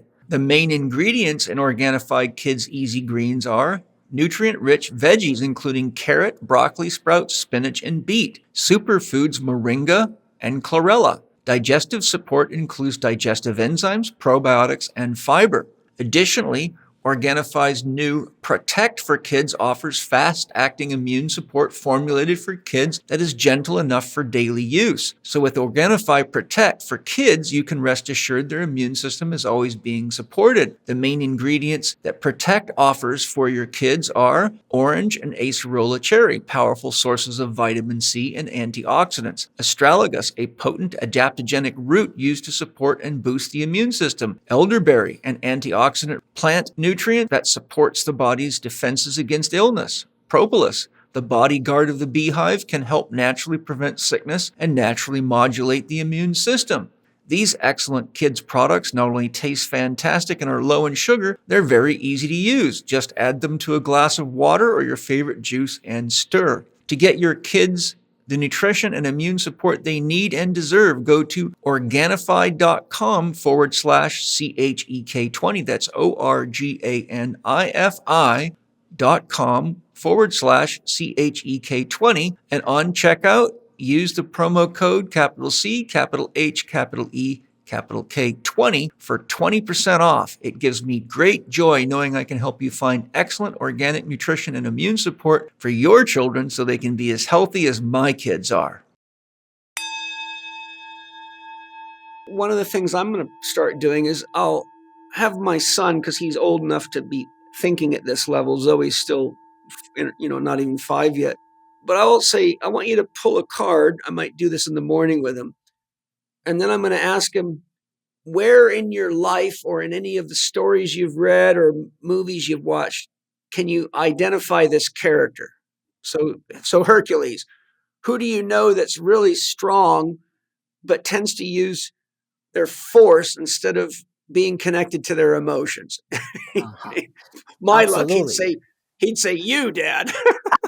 I'm like, wrong answer. No, that's funny actually. No, but that's still an answer, right? That's still an answer. Give you one more chance. Who else? Yeah, here, pull another one. Yeah, exactly. Put that one in the deck. Yeah. Yeah. It's so fun. You got to have fun with kids. Yeah. My kids, they teach me so damn much. It's just amazing what they see without all the programming. They see reality much more clearly than we do. 100%. Yeah. And they're brutally honest too. See, actually, I didn't grow up in that kind of culture. I mean, my family are very traditional. What parents are saying, it's almost like that's just, you can never challenge that. And I actually had a conversation with my mom, and my mom, she was very honest, and she said to me, sometimes I have regrets that because I was the first child and I was also the only child, so she didn't know how to raise a child, right? So I was a little bit like the the mouse in the lab, right? I was, right? So I was a tester for her, right? Because she didn't know how to raise a child. And she said, actually, we learned a lot of lessons, right? We could have done more. We could have done this and that. And I said, Mom, I don't blame you at all because you didn't know. You didn't know better. And yeah, so I think, we didn't, coming back to what you said earlier, I didn't grow up in that culture where parents would also reflect on, what do I learn from my kids? Only now, right, at an older age, they realize that. But I hope more parents would be able to do that. Oh man, I'm always learning stuff. We all are, me, Angie, and Penny. It's crazy. I mean, like, I don't know what it is about Mana, but he spots more rattlesnakes than any of us. I mean, every summer, he's really sharp. Like, there's one time Penny was standing like 2 feet from a big rattlesnake and didn't even see it. And he goes, Penny, there's a rattlesnake right next to you. She's like, what? And she's like, whoa. And he's probably she's psychic. I think it's just, I think all of our kids see more than we realize, but a lot of parents, a lot of my friends learn a lot from their kids. I think most people I know that have kids are always amazed at what their kids will teach them, and sometimes they come up with very wise statements that you go, where in the world did that come from? Like Yeah. how did you formulate that in your mind? Exactly. And sometimes, maybe when we were children, we had that, but when we grow up, we lose that, right? We lose those, those amazing qualities. But when we were a kid, we cared less about other people's judgment, and we cared less about um, the approval that we can get from the society. So were more pure. And yeah, definitely, we as adults we learn so much from children as well. Yeah. Yeah. Well, as we're closing out here, are there any final thoughts or comments that you have that you'd like to share? And, I just, considering your skill, your knowledge, and your work with myth and where most people are at in the world, and I'm just curious, if you have a message for all of us. Right. Yeah, I think my message is very simple. Is let's all start reading mythology, and let's all through those stories, find our inner hero. And they don't have to be about the Greek mythology. Find the myth that you are most connected to. For some people, maybe it's about Egyptian, right, mythology, the god of the sun Ra. And for some people, it's Nordic mythology, right, stories about Odin, and Loki, right? And because that's you feel that's your heritage, where you feel more connected to. But I think those mythological stories, they're just eternal truths for us. They happened, or maybe they never happened, right? Maybe they were just purely, they came from human imagination, but there has to be a reason there. And like what we both agreed on and talked about at the very beginning of this podcast, that we are still learning those lessons, and we also share very similar experiences with them. And I just think that my final thought about this is, when I encourage everyone to, pick up a mythological book that you feel connected to. And of course, with this Oracle of the Mythic Heroes, it's not a very long book and contains 40 stories. I think this could be a good starting point for people who are interested in myth. I find it very enjoyable. I usually take an hour to an hour and a half every morning. I get up real early in the morning and I come in and do my prayers, and then I let my soul guide me to. Quite often I'm doing research for chapters in my books that I'm writing and stuff, but I always read something that's just for me because I am very committed to my own growth. And I must have had 100 books stacked up next to my chair Yeah, because I I keep can see getting that books. I'm like, actually. I've got to read that. I've got to read that. And so I ended up having to, move them because they're just so hard for the cleaning lady. There's like this pile of books. People come in, they're always like, what are you doing over there? I'm like, oh, those are the books I'm trying to read. I tried to read, And yeah. so, you know, but when I got your book, I really didn't have time to read more. Yeah, I think for people like what you said, a lot of people, maybe they don't read a lot. They prefer to, just watch a show and things like that. I just want to say that this is actually not a very thick book. No, And yeah. it's right. It's actually very easy to get into. And I remember when I was writing the book, and I was in the process of doing the editing with the editors, and working with Beyond Words Publishing. And one of the things that we on both parts that we wanted to make sure is that this book can be easily understood and it's accessible to people. Older people, younger people, teenagers, everyone can just pick it up and really enjoy reading it. Well, my point being is that I actually not only found it easy to incorporate into my morning, even with all my studies, because I'm actually writing it out. I'm writing out the key points of each myth. I'm writing out the key teaching points, and I'm writing out things that relate to me or things that I think might be important if I'm coaching a client, or what might make me want to refer back to this myth. That's just sort of my way. That's what all these notebooks you see all over the place. I got Oh hundreds yeah. of them. But my point was, for the listener, is you can actually read one of these myths in a few minutes. What'll probably take longer than the reading is the experience that happens when you read it, because I found myself being put into repose, almost like a contemplative meditation, where my mind starts linking up to all the times in my life where I behave that way. Like, where's the Hercules in me? Where's the Achilles in me? Yep. You know, where's the Midas in me? It's just like it really does open the door to honest contemplative meditation. And I think that's how we become more conscious of ourselves. Yep.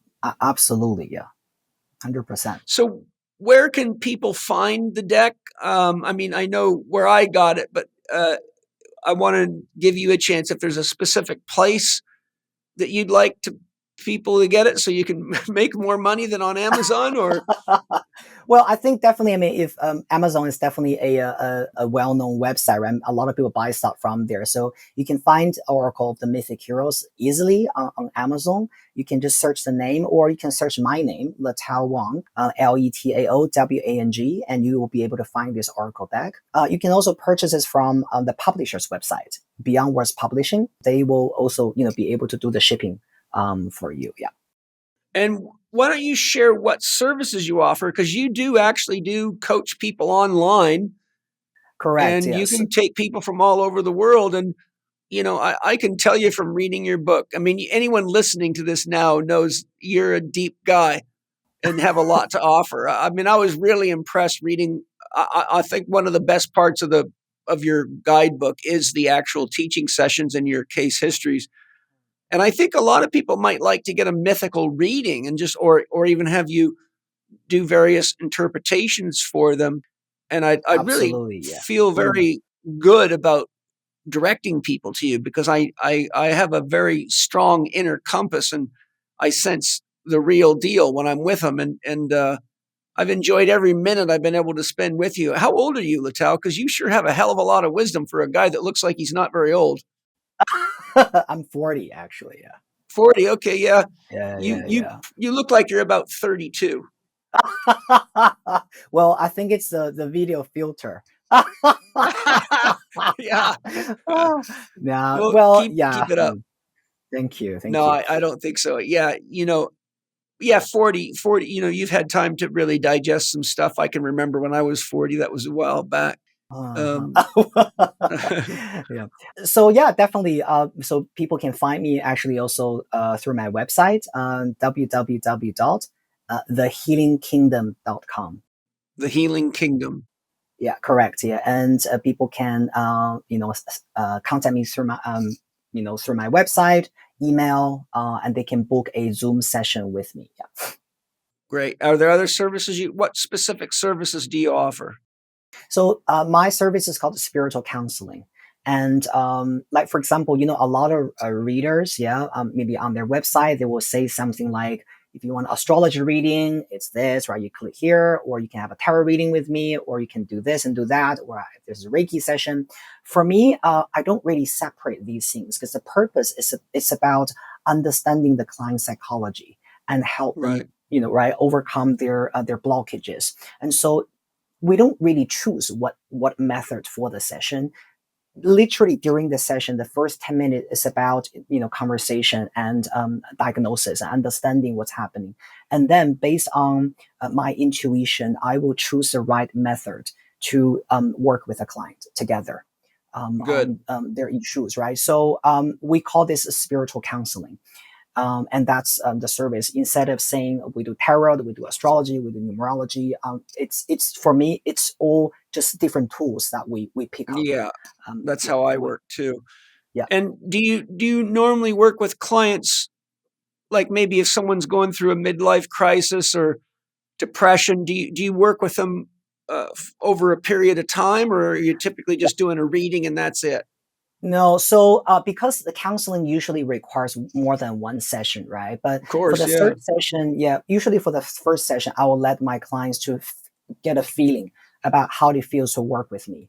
And then, of course, they feel that, I'd like to talk to you more on a regular basis. And I think this is for me. And I like this feeling. I like our energy together. Then usually clients will come back to me. Let's say they can do either once every 2 weeks or once a month. They want to, work together and think depending on their schedule. Yeah. I've had, to be honest, a lot of my clients really, they have worked with me for years.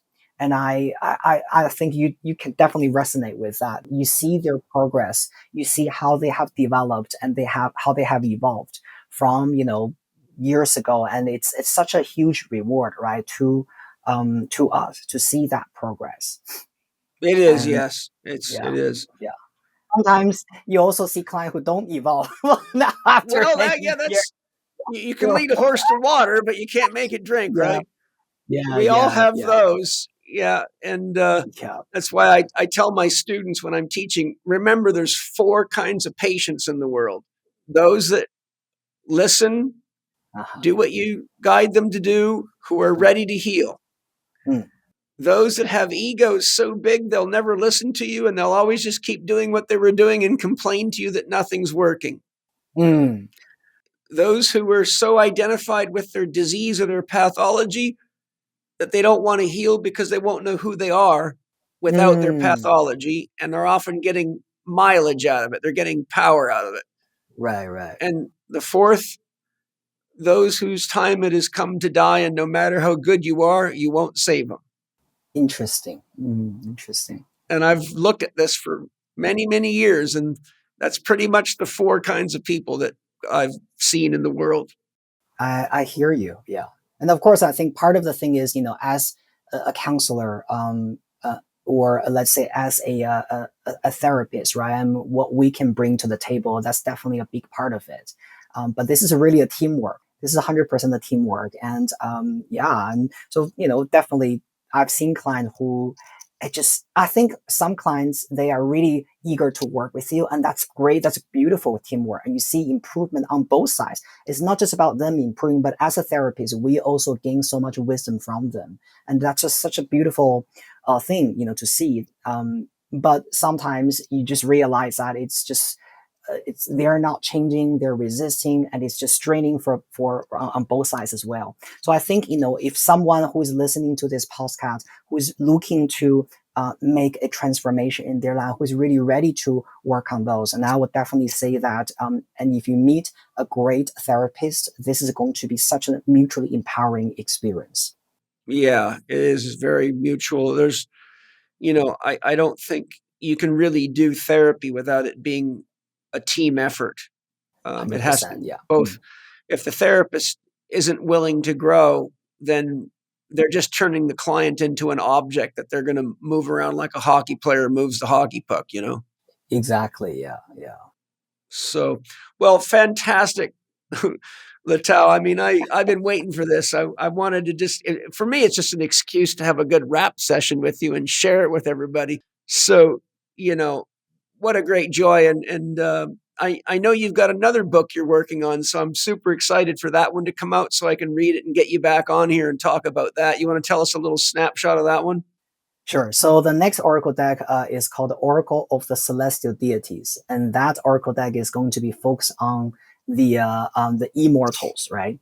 Which is different from the mythic heroes. Mythic heroes is more about the mortals, the human stories, and deities is about the gods and the goddesses that we all know.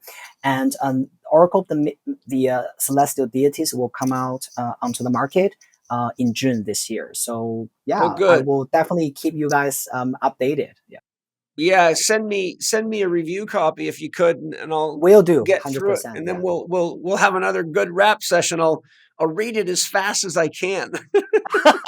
Thank you so much. Thank you so much for having me today, Paul. Oh man, my I'm really pleasure. grateful. Yeah, and it's been such a honor for me to to go on your podcast and be a guest. And I really enjoy all the things that you have sent through to text messages. The articles that you encourage me to read. Yeah, thank you so much. You know what, man? I'm proud of you. For a guy that's 40, you've covered a lot of ground. You've really done a good job of really harvesting your potential. And I'm really looking forward to what you bring to all of us in the future. It's lovely when you get to meet someone who's aligned with their soul. Like, it's clear to me that you're not a lost soul. You really have your path. I can feel the universe is working right through you. And it's as though you're just this beautiful cosmic gardener. You're helping us all grow. And I just encourage you to just keep being you, just like you are. Thank It's you. really Thank you. beautiful to see. I hope that more people can be inspired to be more like you, my friend. So I'm proud of you. Keep it up. Thank you so much. Yeah, definitely. Yeah, and yeah, and I hope all the audience will also, this. I hope this podcast will encourage all of them and to continue their spiritual journey and to always I hope find the so best, too. right, the better version of themselves. Yeah, and hope everyone have a great journey ahead of them. Yeah. Yeah, well, thank you, Letao, and thank you to my sponsors for all your great products. Thank you to all of you for joining me and Letao today. I hope you found the dialogue and the conversation, the stories exciting and interesting. I hope you really do get his Oracle of the Mythic Heroes card deck and guidebook. It's really fascinating for everybody in the family. Thanks for anything you buy from the sponsors that supports the podcast so I can keep finding geniuses like Letao to share with you. And I will do my best to bring you something super interesting and cool next Tuesday. I don't know if I can top Letao, but I'll see if I can at least bring somebody at that level for you. So lots of love, and I will talk to you next time. Keep doing your best out there in the world. Bye-bye. Thank you for listening to Living 4D with Paul Chek and today's guest, Letao Wang. You can get Letao's card deck, Oracle of the Mythic Heroes, on Amazon at bit.ly/mythic heroes. That's bit.ly/mythic heroes. You can connect with Letao on Instagram at Letao Wang or on his website, thehealingkingdom.com. Catch up with Paul on Instagram, TikTok, and Threads at paul.chek, on X at Paul Chek, or on his YouTube podcast channel, youtube.com/living4D with Paul Chek. You can watch more on Paul's blog at paulcheksblog.com or visit the Chek Institute site at chekinstitute.com to find Paul's e-learning courses, advanced training programs, and to learn more about the Chek Academy. You can read the show notes and find links to all the resources mentioned in this episode at chekinstitute.com/podcast. Again, a big thank you to our premier sponsors, Bioptimizers, Organifi, and Paleo Valley. We could not produce this podcast without their support. As you heard in this episode, all our sponsors offer special discounts for our listeners, so please visit the show notes page at chekinstitute.com/podcast for links and details. And if you enjoyed today's episode, please consider leaving us a 5-star rating and a warm review on the podcast platform of your choice. This podcast is available on Apple Podcasts, Spotify, Amazon Music, Audible, and YouTube.